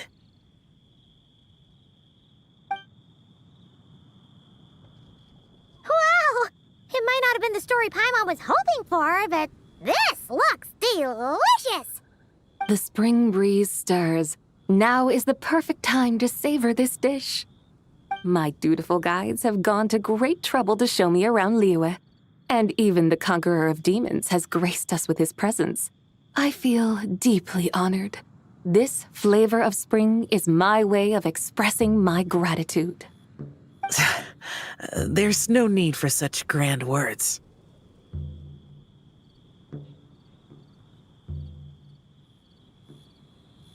What's this? Hey! It's that broken jade token from the Antiques exhibition! Indeed. This was once an adeptal treasure of mine. I'm amazed it ended up in your hands. Alas, it serves little purpose now in its fractured state. Please, keep it as a memento. Oh, that's a shame. Can't we fix it? This is the way of the world. Once jade is broken, it can never be made whole. Then, what about forging a new one? That is a good point. That it has ended up in your hands must be a message from fate. I could try to craft it into a little trinket for you. One that might prove useful on your journey. Ooh, what sort of trinket? It's just a passing thought, one that will require the right opportunity. I'll think about it more when the time comes. Now that we've had our fill, we should get some rest. Tomorrow we return to Liyue Harbor, where I'll have need of your guidance once more.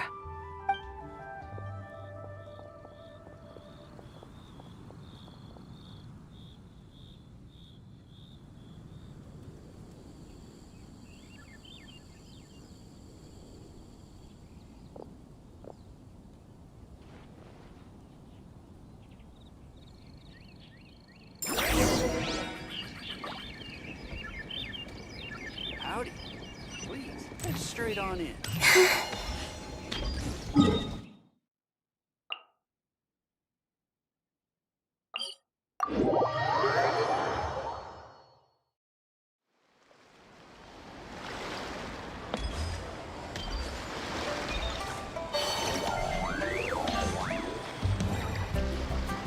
Chi-Chi, the lantern ride is almost over. Do you remember how to make a Shao lantern?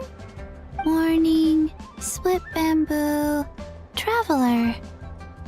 And get silk, make Paimon. You've got it all mixed up again. They're here again. Yow! Looking good in that new outfit, huh? Hey, it's Paimon! Dr. Baiju gave this to me as a gift. How does it suit me?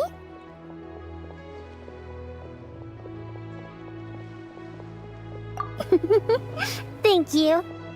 Wow! What happened for Baiju to suddenly give you a brand new outfit, Yao Yao? Dr. Baiju is thanking Yao Yao for teaching me to make Shao lanterns. Chi-Chi and I were just playing together. Dr. Baiju's too kind. Oh, yeah, take a look at this. Dr. Baiju gave me these clothes, but it was Chi-Chi who wove this little basket. Wow, that's beautiful. When did you become so good with your hands, Chi-Chi? I learned to make Shao lanterns, thanks to Yao Yao.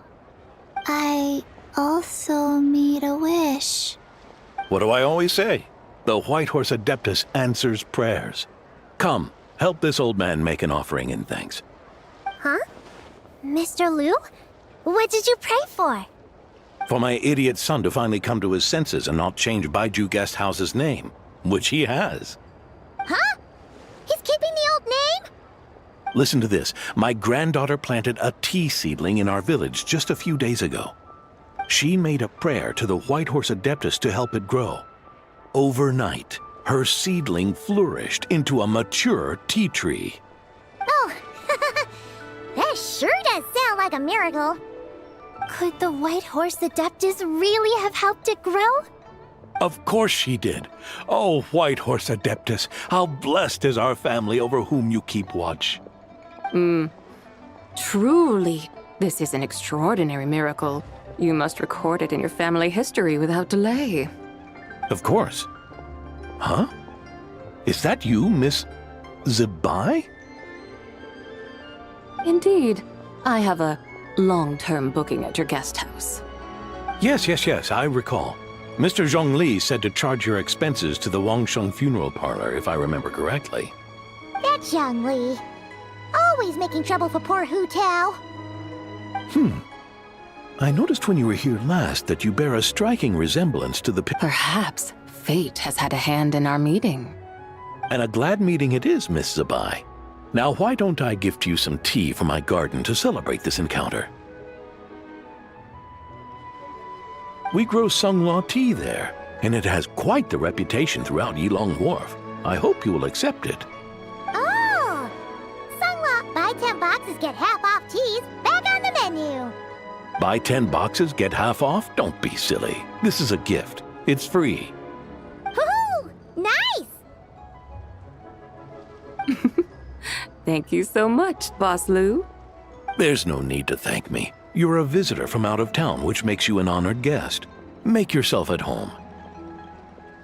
Lantern Rite may have ended, but the streets are still bustling with activity. Make sure to take everything in, meet some new friends, and enjoy your time here.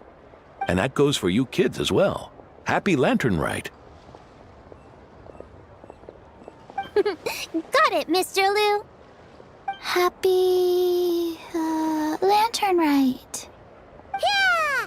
Happy Lantern Rite, everyone! Happy Lantern Rite indeed.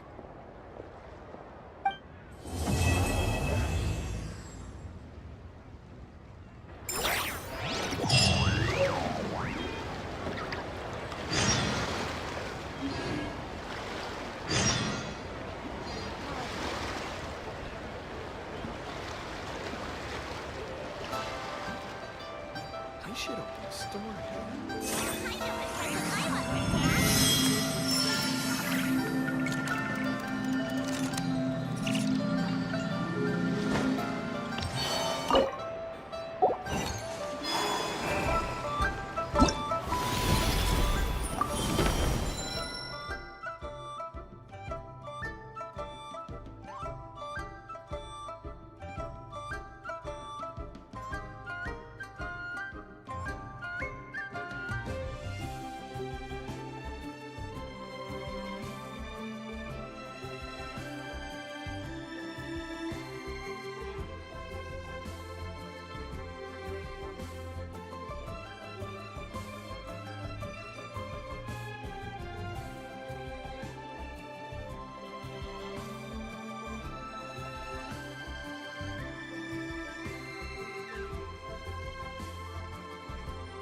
Whoa.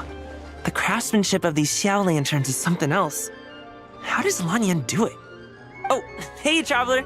Happy New Year!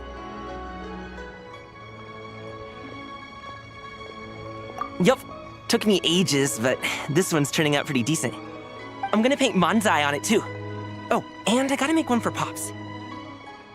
Whew, that should do it. All that's left is sending it off to the sky.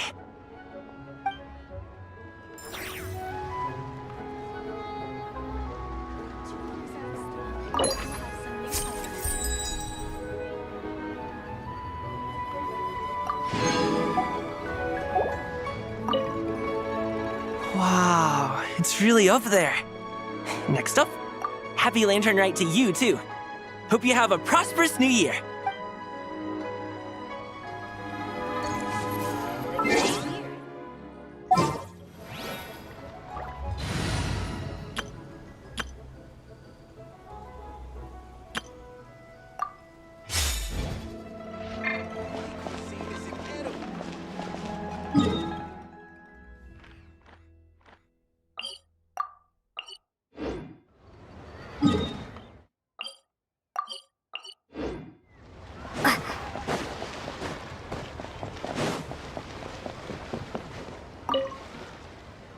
Traveler, what a pleasant surprise.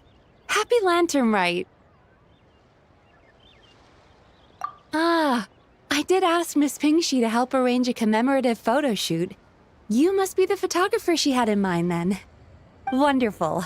Looks like I'll be bringing back some lovely photos from this year's Lantern Rite.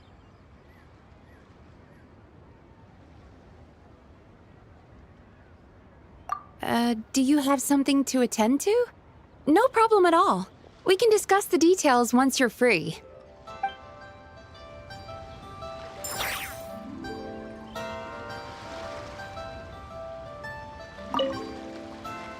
Shall we begin now? All right then, Master Photographer. What kind of pose do you think would be the most photogenic?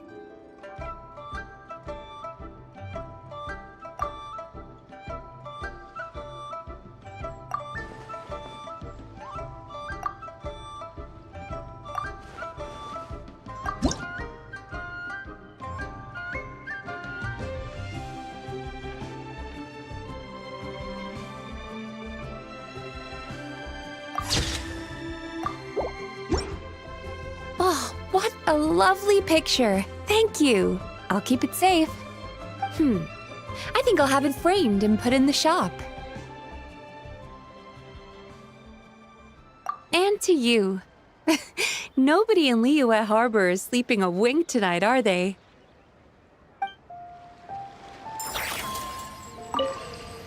Oh, what a love... I think I'll have it framed. And to you.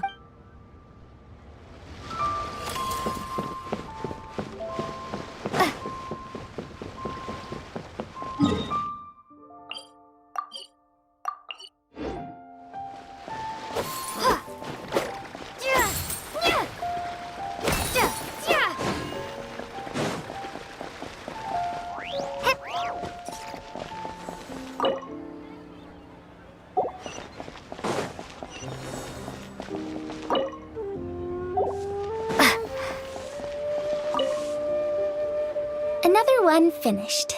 And the paint's all dry. Oh, happy holidays! Are you here for a Xiao Lantern too? Yep. You know how Miss Pingshi made a customizable lantern frame? Well, lots of people bought them to tinker with. Oh, Gaoming got one too. I offered to help, but he was adamant about doing it himself. Some of my neighbors had an idea about what to make, but didn't know how to execute their vision, so they came to me for some hands-on help. And after weaving them for everyone else, I made one for myself too. Now it's just time to release it. What wish should I write? I just like to make people smile.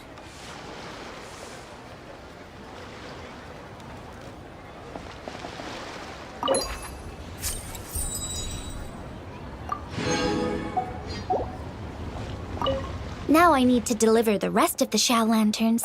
Happy Lantern Rite!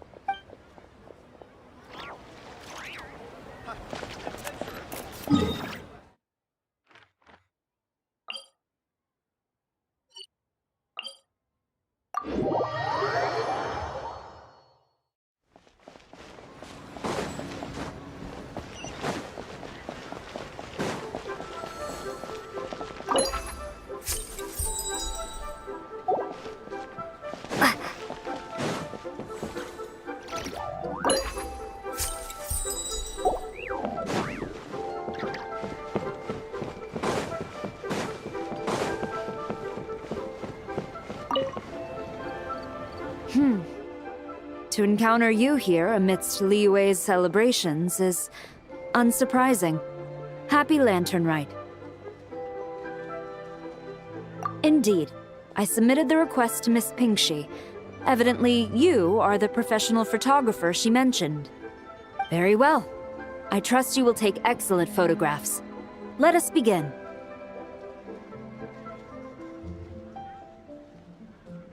You have something urgent to attend to? No matter. I shall wait here. Come find me once you're done.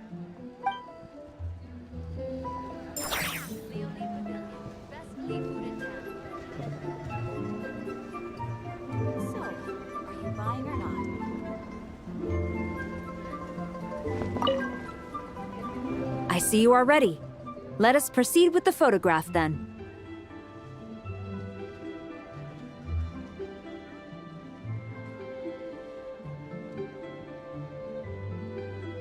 In that case, please advise me on an appropriate pose while we prepare.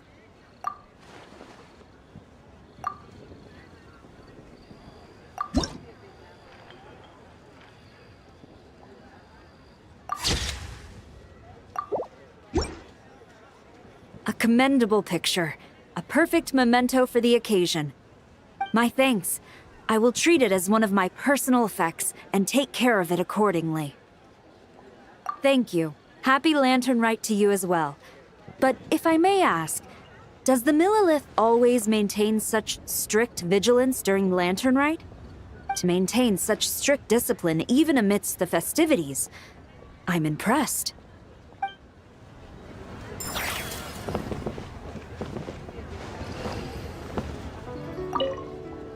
A commendable picture. My thanks. I will treat it. Thank you. To maintain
Traveler, had a feeling I might run into you here.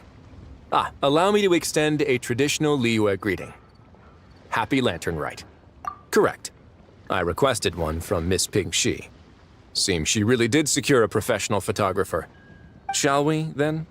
Take a good shot. I plan to stick it up on my office wall when I get back to Fontaine. Got something to take care of? Take your time. I'm in no rush.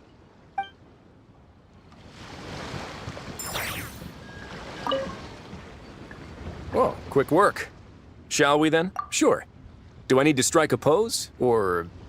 Suggestions are welcome, Traveler.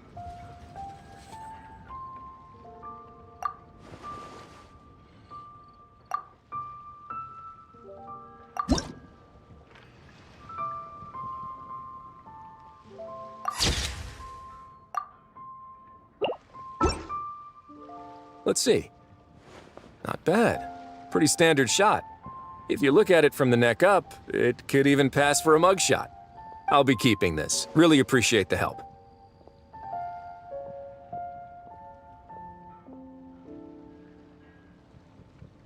Oh, and to you too. I'll still need to buy some gifts later. Other than tea.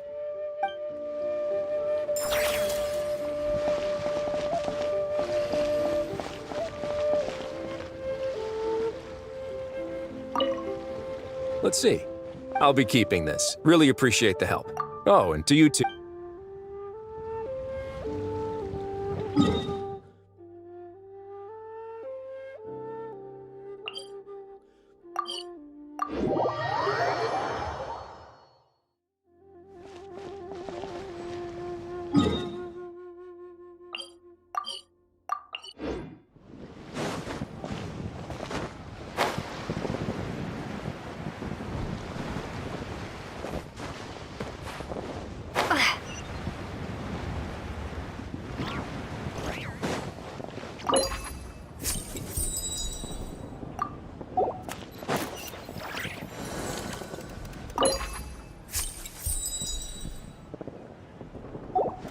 New year.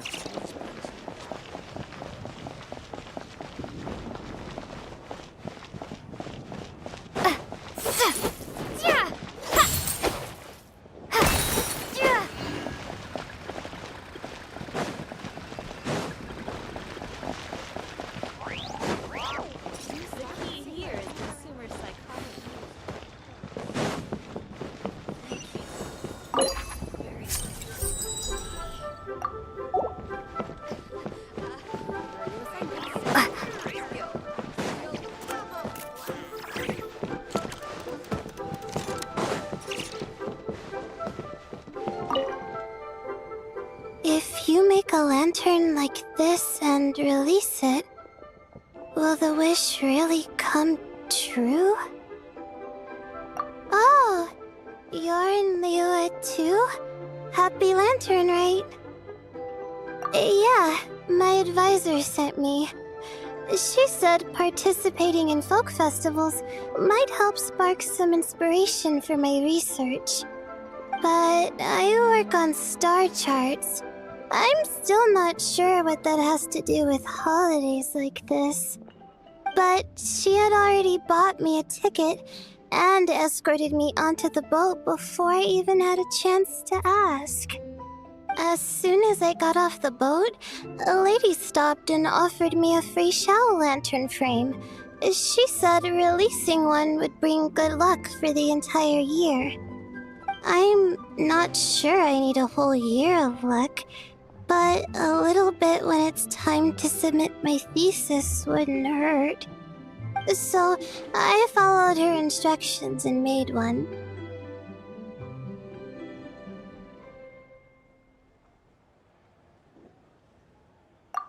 Thanks. I should release the lantern now, right? Oh, I need to write my wish on it first.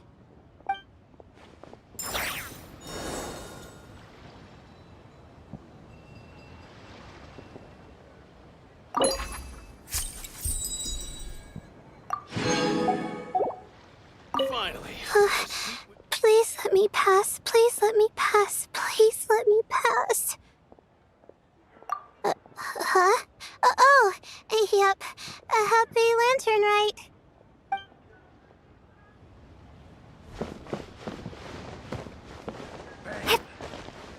And with that, the fate of the Boudoir was sealed. Quite time to relax. Scatter!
A reward on the road.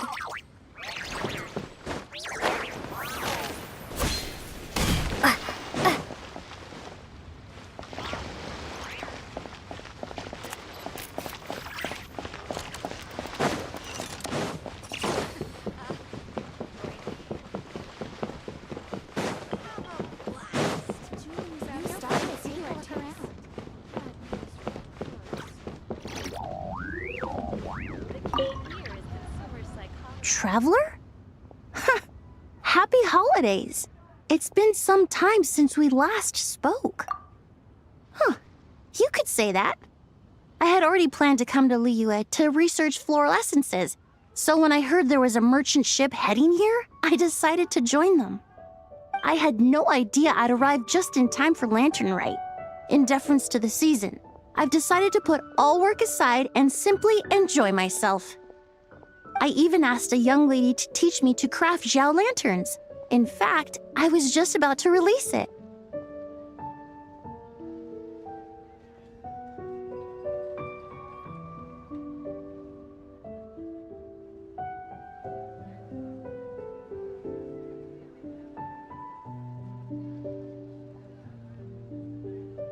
Thank you. She told me it's tradition to write down a wish before releasing it. Still, I'm not quite sure what to write.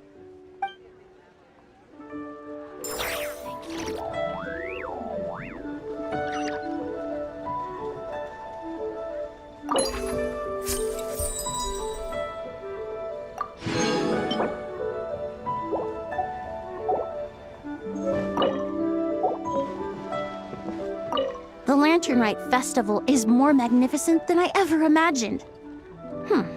Wonder what I should check out next. I suppose I should say, Happy Lantern Rite to you too.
This is what I get for being impulsive. Making a Xiao lantern's no joke. Traveler? Oh, ain't that something? It is you! Happy Lantern Rite. Yeah, Miss Pinkshi gave me the frame, but I designed all the details and made all the ornaments myself. Pretty rad, huh? I even gave Hu Tao a few. Oh, shoot. I totally forgot I promised Hu Tao I'd help her make some Xiao lanterns too. I gotta release this one pronto.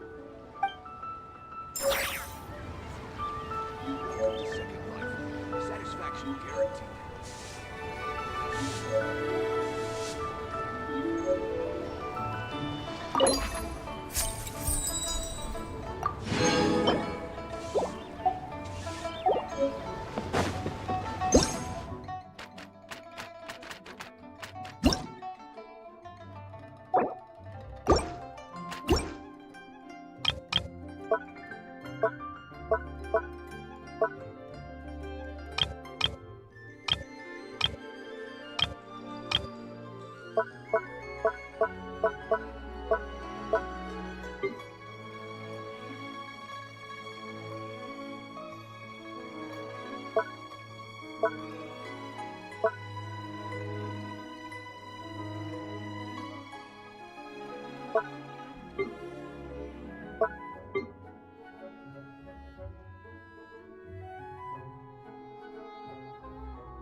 Yes. I saved someone from monsters earlier. She was carrying a frame and tools for making shell lanterns, and gave them to me as thanks. She also said this type of shell lantern can be modified however you like. So...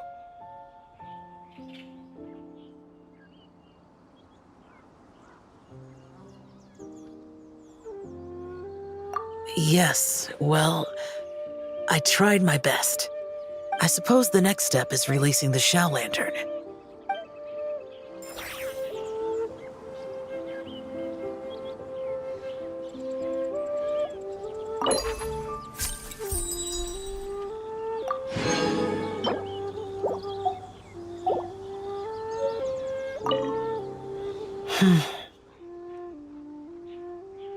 Happy Lantern Rite to you as well.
Traveler? The Duke mentioned we might meet you here, but I didn't expect our paths to cross so soon. Yep.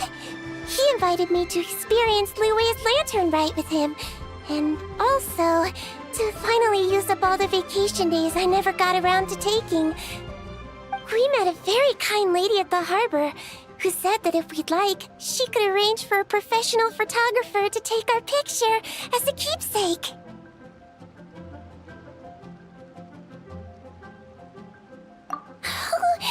Oh, that's perfect! Oh, I'm sure you'll take a really good photo, and then I'll be able to show it to Monsieur Nervillette later.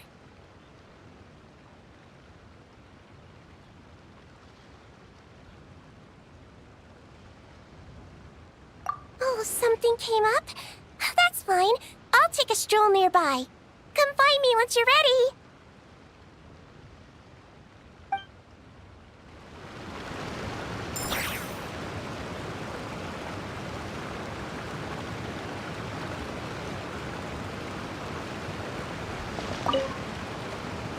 All taken care of?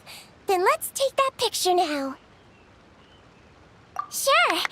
Well then, as the professional photographer, what pose would you recommend?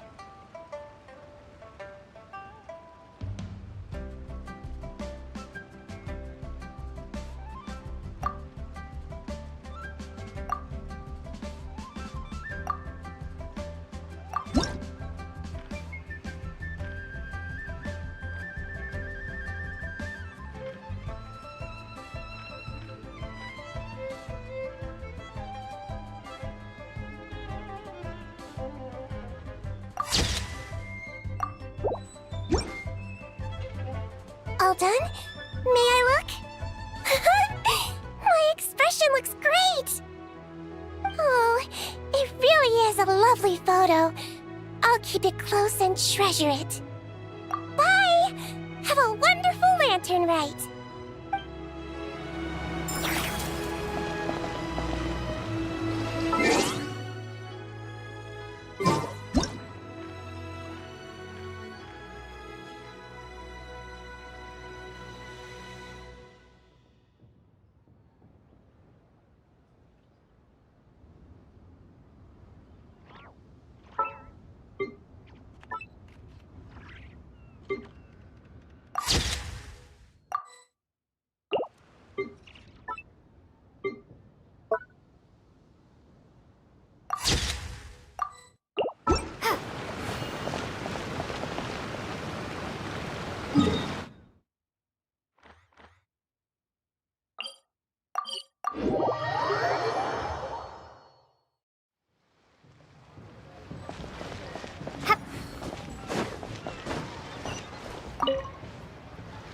Liyue's got so much delicious food.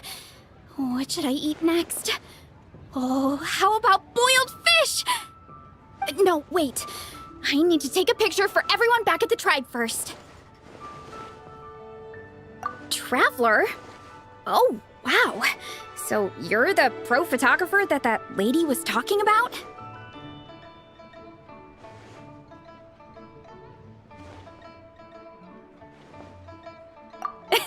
That's fantastic! You're so talented. Of course you're good with a camera, too. Got something on your plate? All good. I'll grab a bite to eat first.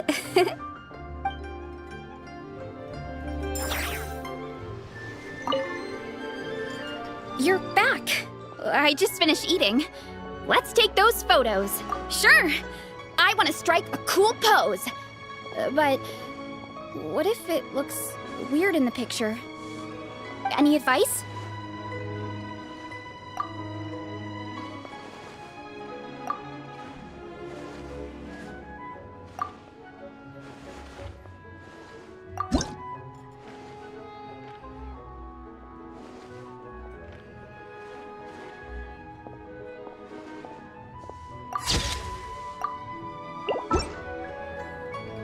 Done already? Well, let me see. Whoa, told you they'd be good! Now, would it be the best spot in the orchard to hang it? Thanks! Next up, some more delicious food. Starting with... boiled fish.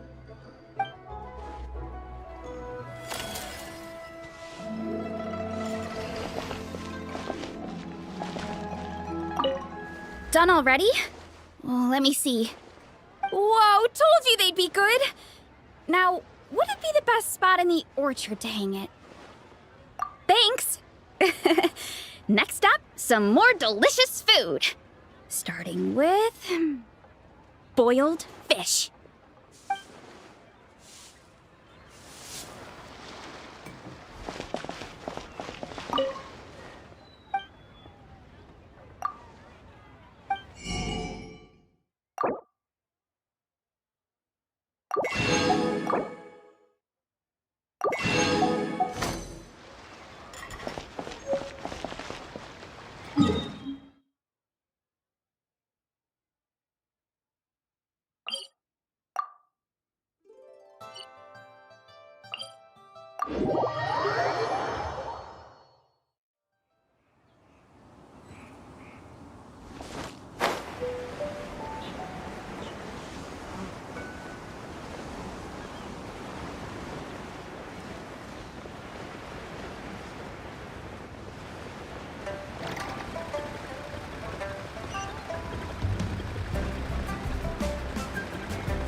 Over here! I knew you wouldn't miss Lantern, right? I was wondering when I'd bump into you. No. I can't be working at every Lantern right now, can I? I really am here on vacation this time. Yup. Miss Pingshi said she'd find a professional photographer to take a good portrait photo. Hey, wait a sec. Don't tell me... Oh, it really is you! That's perfect then! Come on, take my photo. Let's see who's better behind the lens. So, ready to start? Have something else to take care of? No worries, we can come back to the photo later.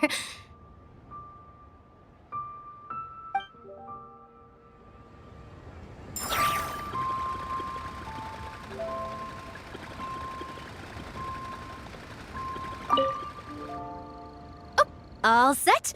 Alrighty. Can't take a picture without posing for the camera, though. Any suggestions, Traveler?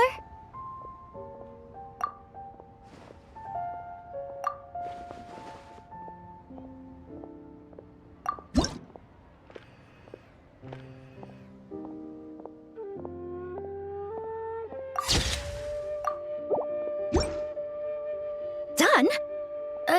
Did you adjust the lens and check the lighting? Make sure the focal length was properly set? Let me check. Wow, you actually nailed everything! Oh, a shot like this is front page quality! Next interview, I'm definitely bringing you along. Imagine the amazing shots we could take together! And a very merry lantern rite to you, too! Oh, hang on, that doesn't sound quite right. Whatever. Have lots of fun!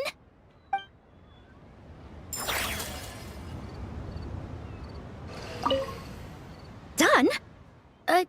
Did you adjust the lens and check the lighting? Make sure the focal length was properly set? Let me check. Wow, you actually nailed everything! Oh, a shot like this is front page quality! Next interview, I'm definitely bringing you along. Imagine the amazing shots we could take together! And a very merry lantern rite to you, too! Oh, hang on, that doesn't sound quite right. Whatever. Have lots of fun!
take too long.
What a waste of time! Run while you still can! There's nowhere to hide!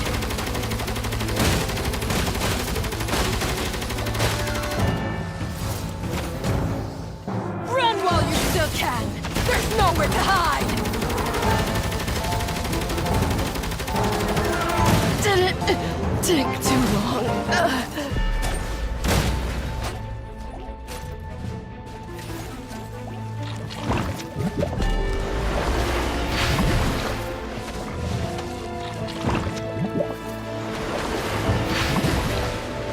This was well done!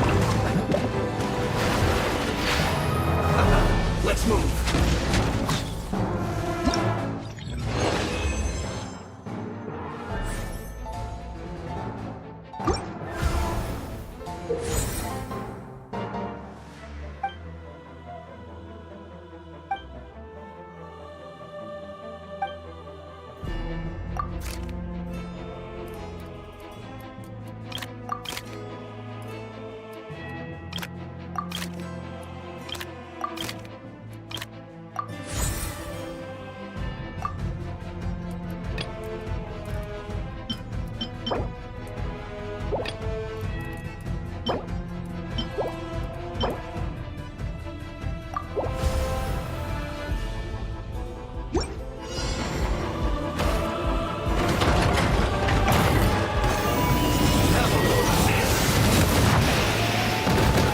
Let's move. Have a load of this. Let's move. Roast and fry. Have a load of this.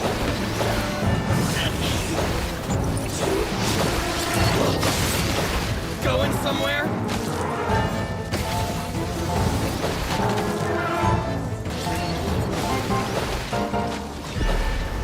This was well done. To the ferry. What a waste of time! Let's move. Run while you still can! There's nowhere to hide!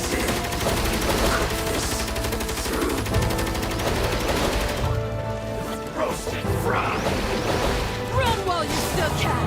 There's nowhere to hide!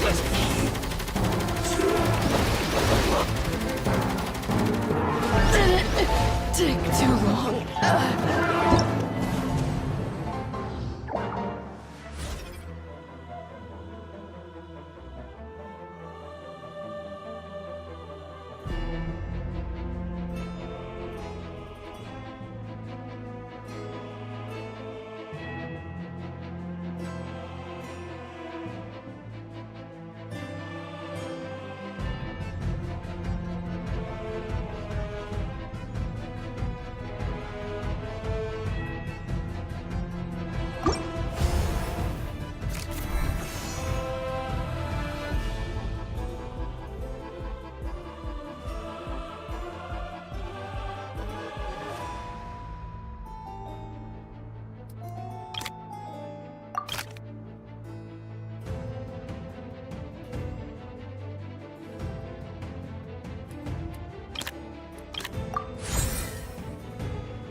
nowhere to hide!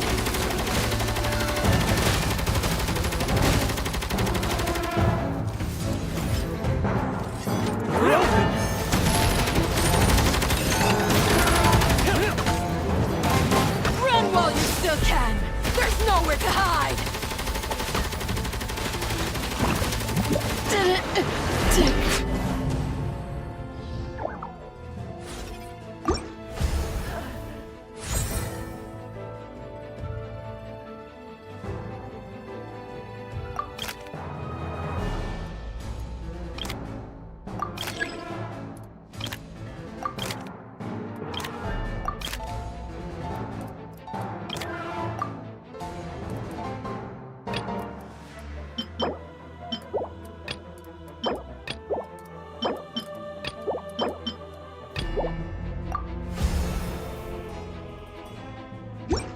What a waste of time! Run while you still can! There's nowhere to hide!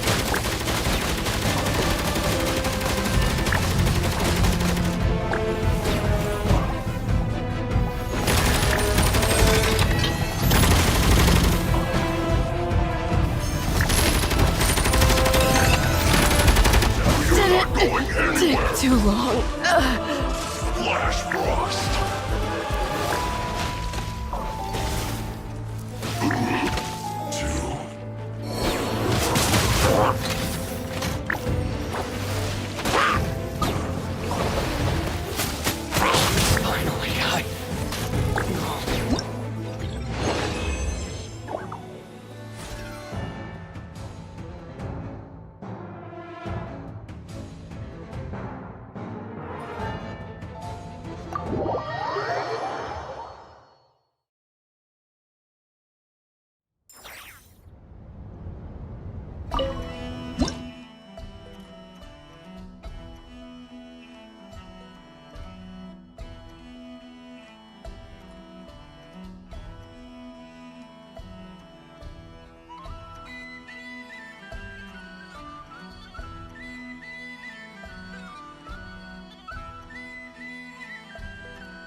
eternal that waited so long.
This was well done!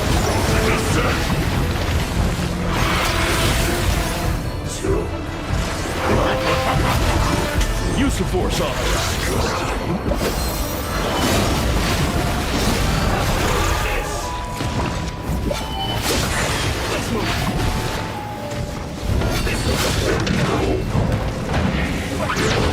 Intel! Have a load of this,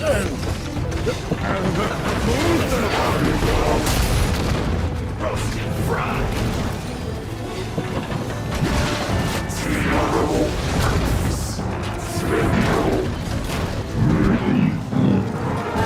Bloom as the flowers in Gorla! You're ready, son.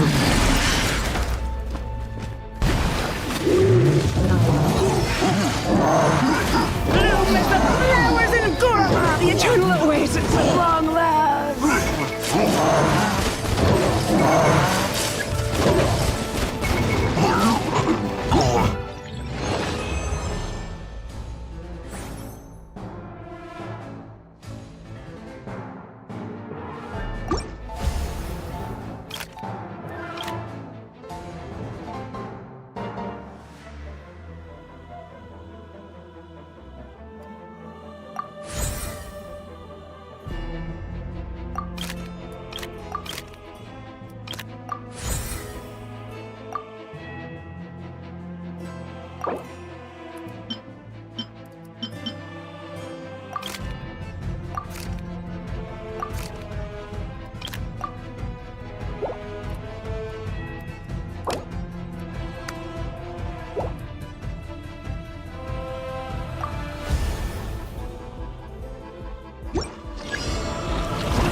Hmm?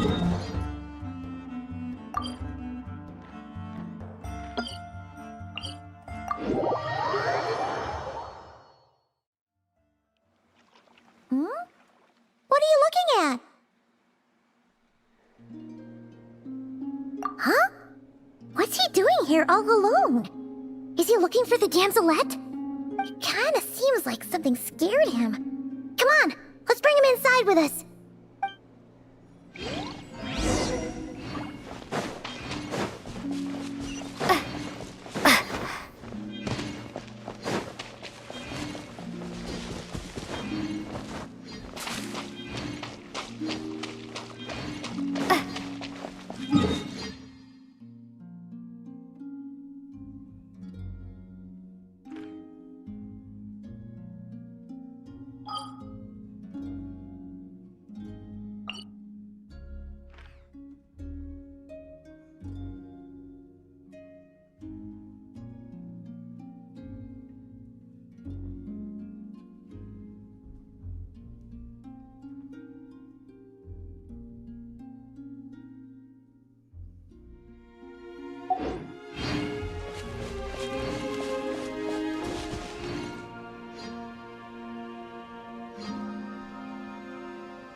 Oh, ow! Where did that come from?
Oh.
I wonder what's on Monsieur Nervulet's mind right now.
Make yourselves at home. Wayne, a new moon rises. Can't hide the truth. Let's see what you're made of. It all adds up.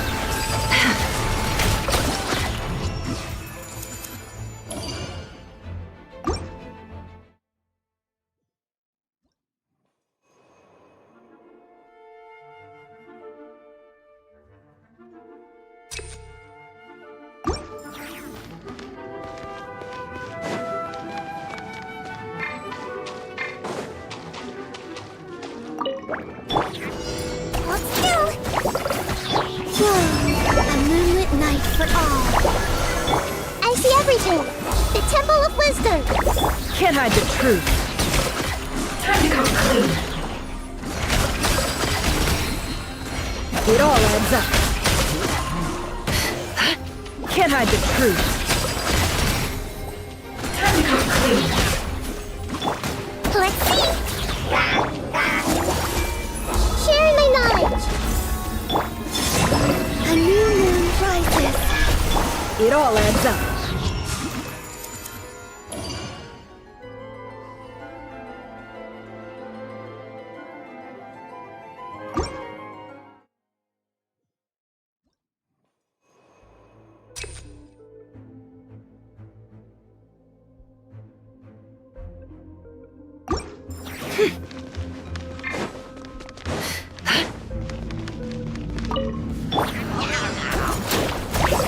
Surge, a moonlit night for all. Everyone hold hands. Let's see what you're made of. No more lies. Let's see what you're made of.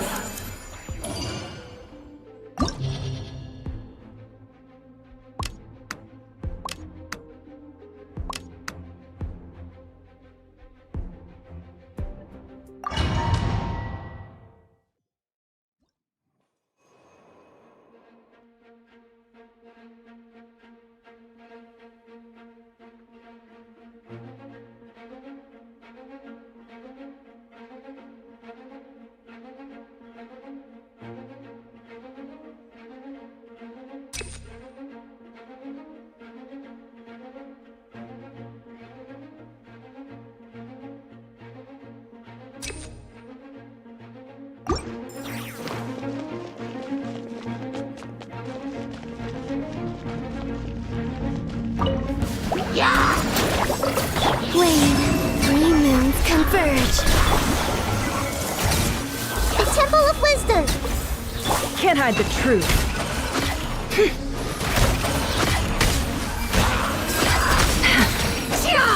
It all adds up. Let's see what you're made of. A moonlit night for all. Sharing my knowledge. Can't hide the truth.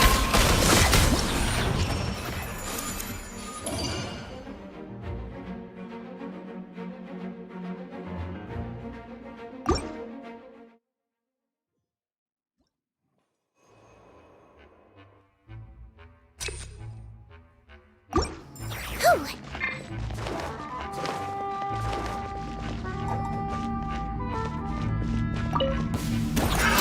Another test subject.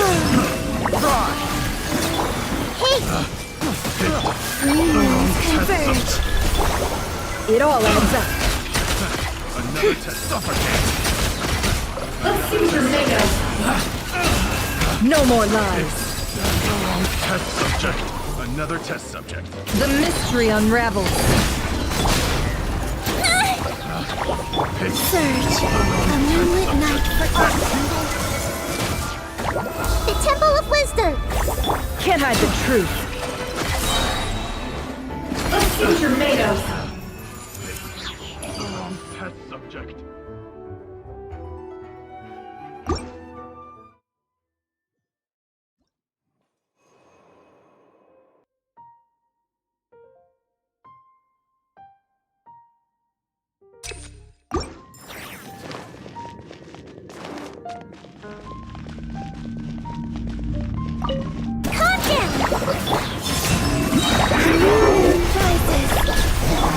Everyone hold hands. Yeah. Make yourselves at home. No more lies.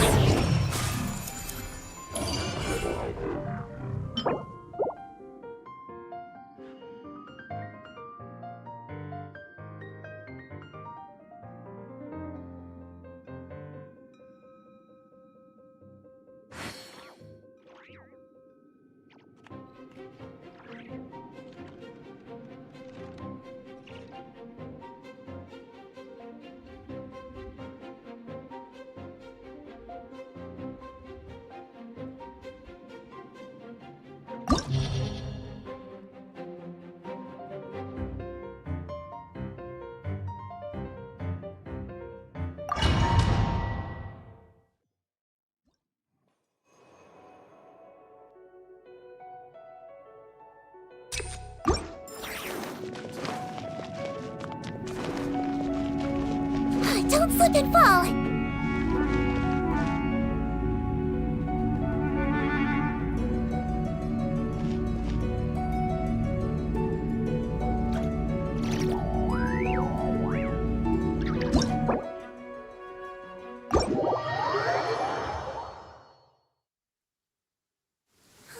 What an amazing sound. Phew.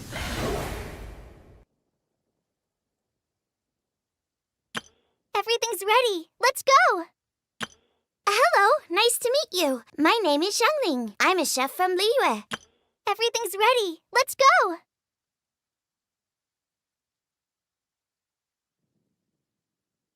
Hello, nice.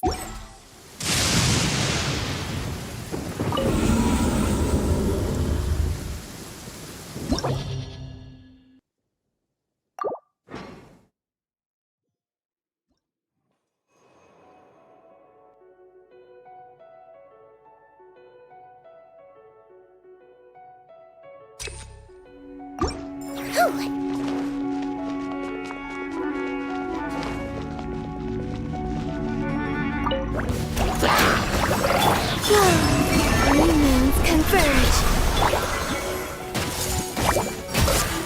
The Temple of Wisdom. It all adds up. It all falls into place. Can't hide the truth. It all falls into place. Let's see. Rain, a new name rises. I see everything. Share my knowledge. No more lies. It all falls into place. It all adds up.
for all. Hey! Make yourself a home! No more lies. Can't hide the truth.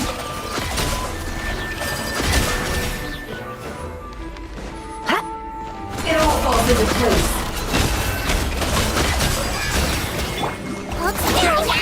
Surge. Three moons converge. I see everything. The Temple of Wisdom. It all adds up.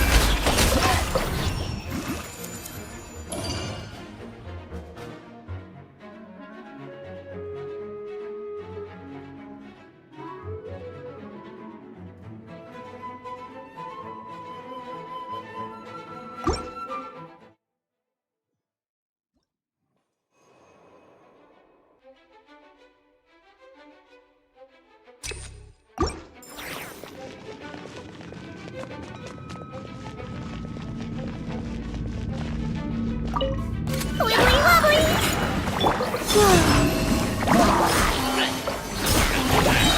A new moon rises. Hey! No more lies.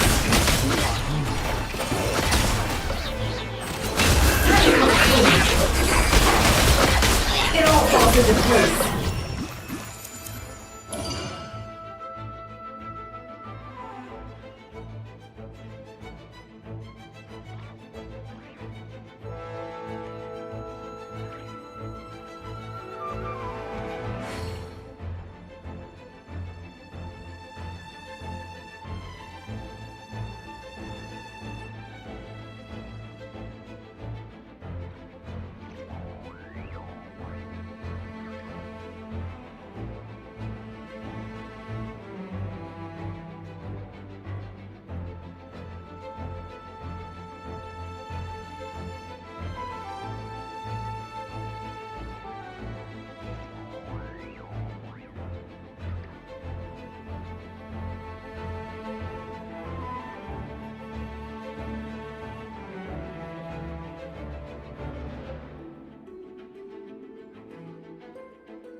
Nice to meet you. My name is Xiangling. I'm a chef from Liyue. My favorite place is the the kitchen. I practice so hard, but I still get nervous when introducing myself.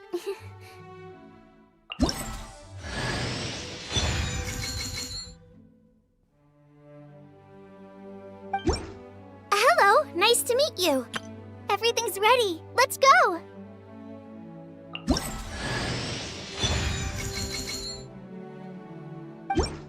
Everything.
I cut some bamboo.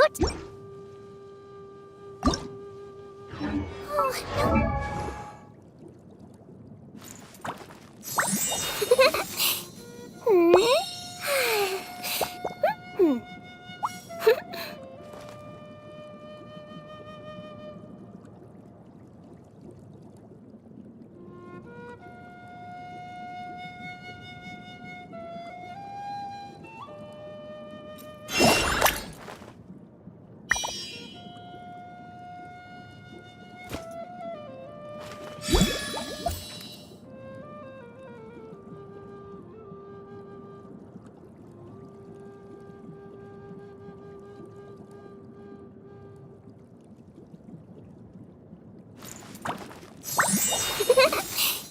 no.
Oh, did you bump into something? Oh, well, if it hurts, just let me know.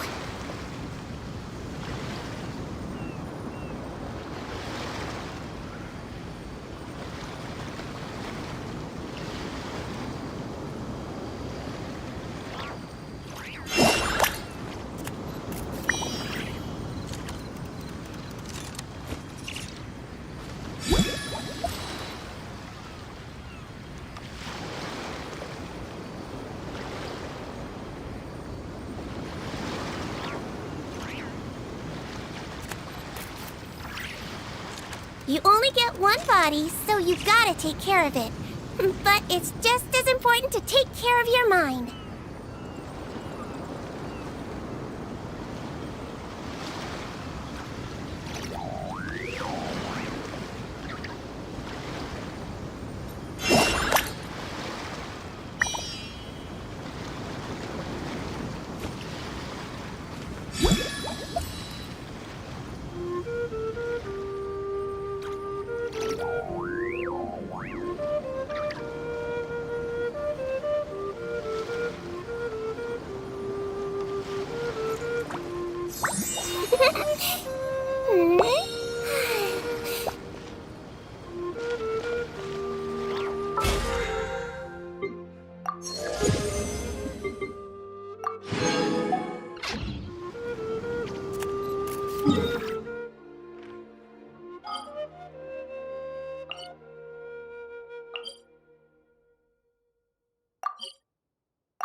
All 15 samples have been collected and encased in low-temperature vessels.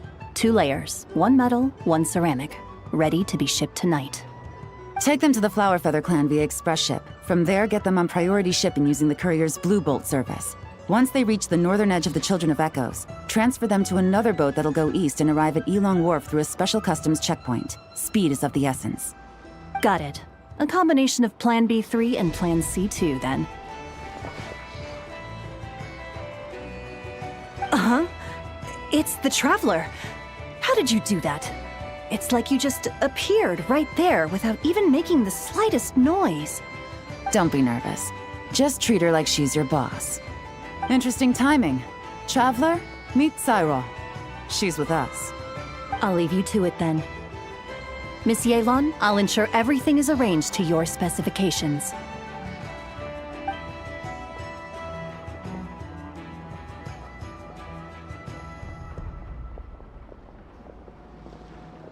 They're plant and mineral samples containing Kuvaki. I'm sending them back to Liua for the Ministry of Civil Affairs to analyze.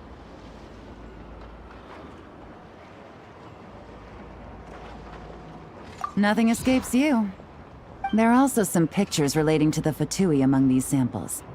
These show their research facilities, their current weaponry, and the distribution of their camps.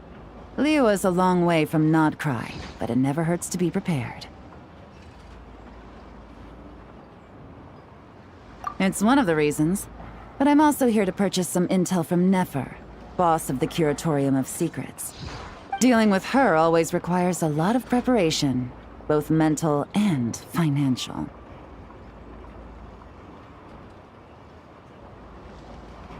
Have you ever heard of the Northern Intelligence Network?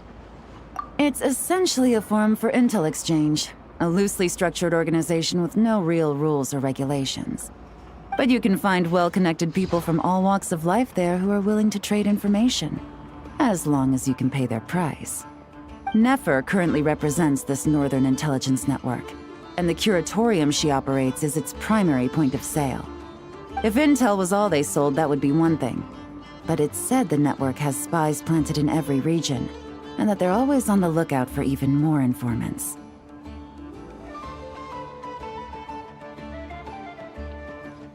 In no small part thanks to the efforts of my colleagues, the network's tendrils have been unable to take hold in Liua. It doesn't matter if they send official representatives or smuggle in spies.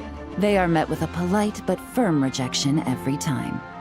I imagine that we must be one of the very few unknowns remaining on their map of the world. Why would she? Nefer's too smart to hold a grudge when it comes to business, and she's not one to say no to a big bag of coins. Other factors notwithstanding, I'm a valuable customer. The Northern Intelligence Network has plenty of information that only I'm willing to buy.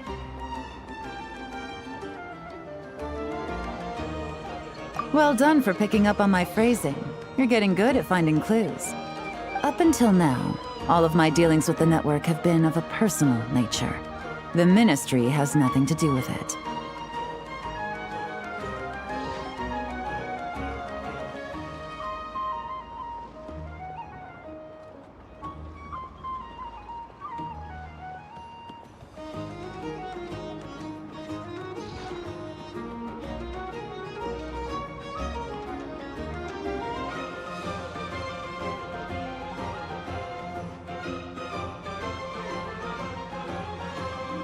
Of course. Let's just say I have lots of influence.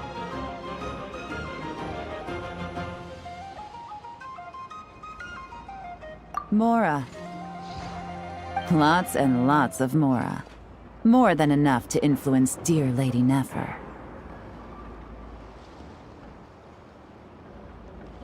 With someone like her, it's better to spend a little Mora than to end up owing a favor. It's important to remain vigilant in your dealings with her. She's not an easy person to deal with. If you ever see us together, chances are we're conducting business. If you have any trust in me at all, then cover your ears and stay out of it. That'll save you a whole world of trouble. Anyway, that's enough chit-chat. I still have some preparations to make. Goodbye for now.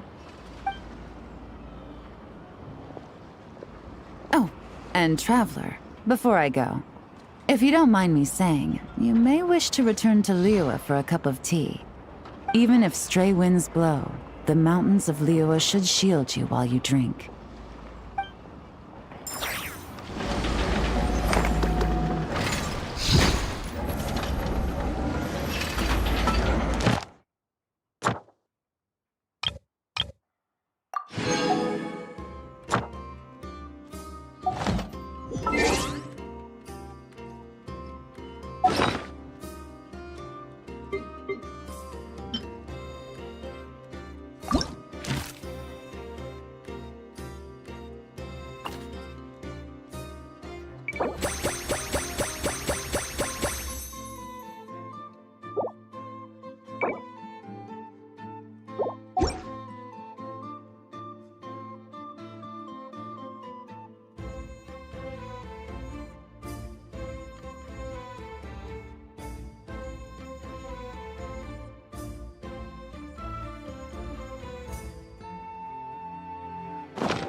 I don't sing for anyone in particular. Still, if someone stops to listen,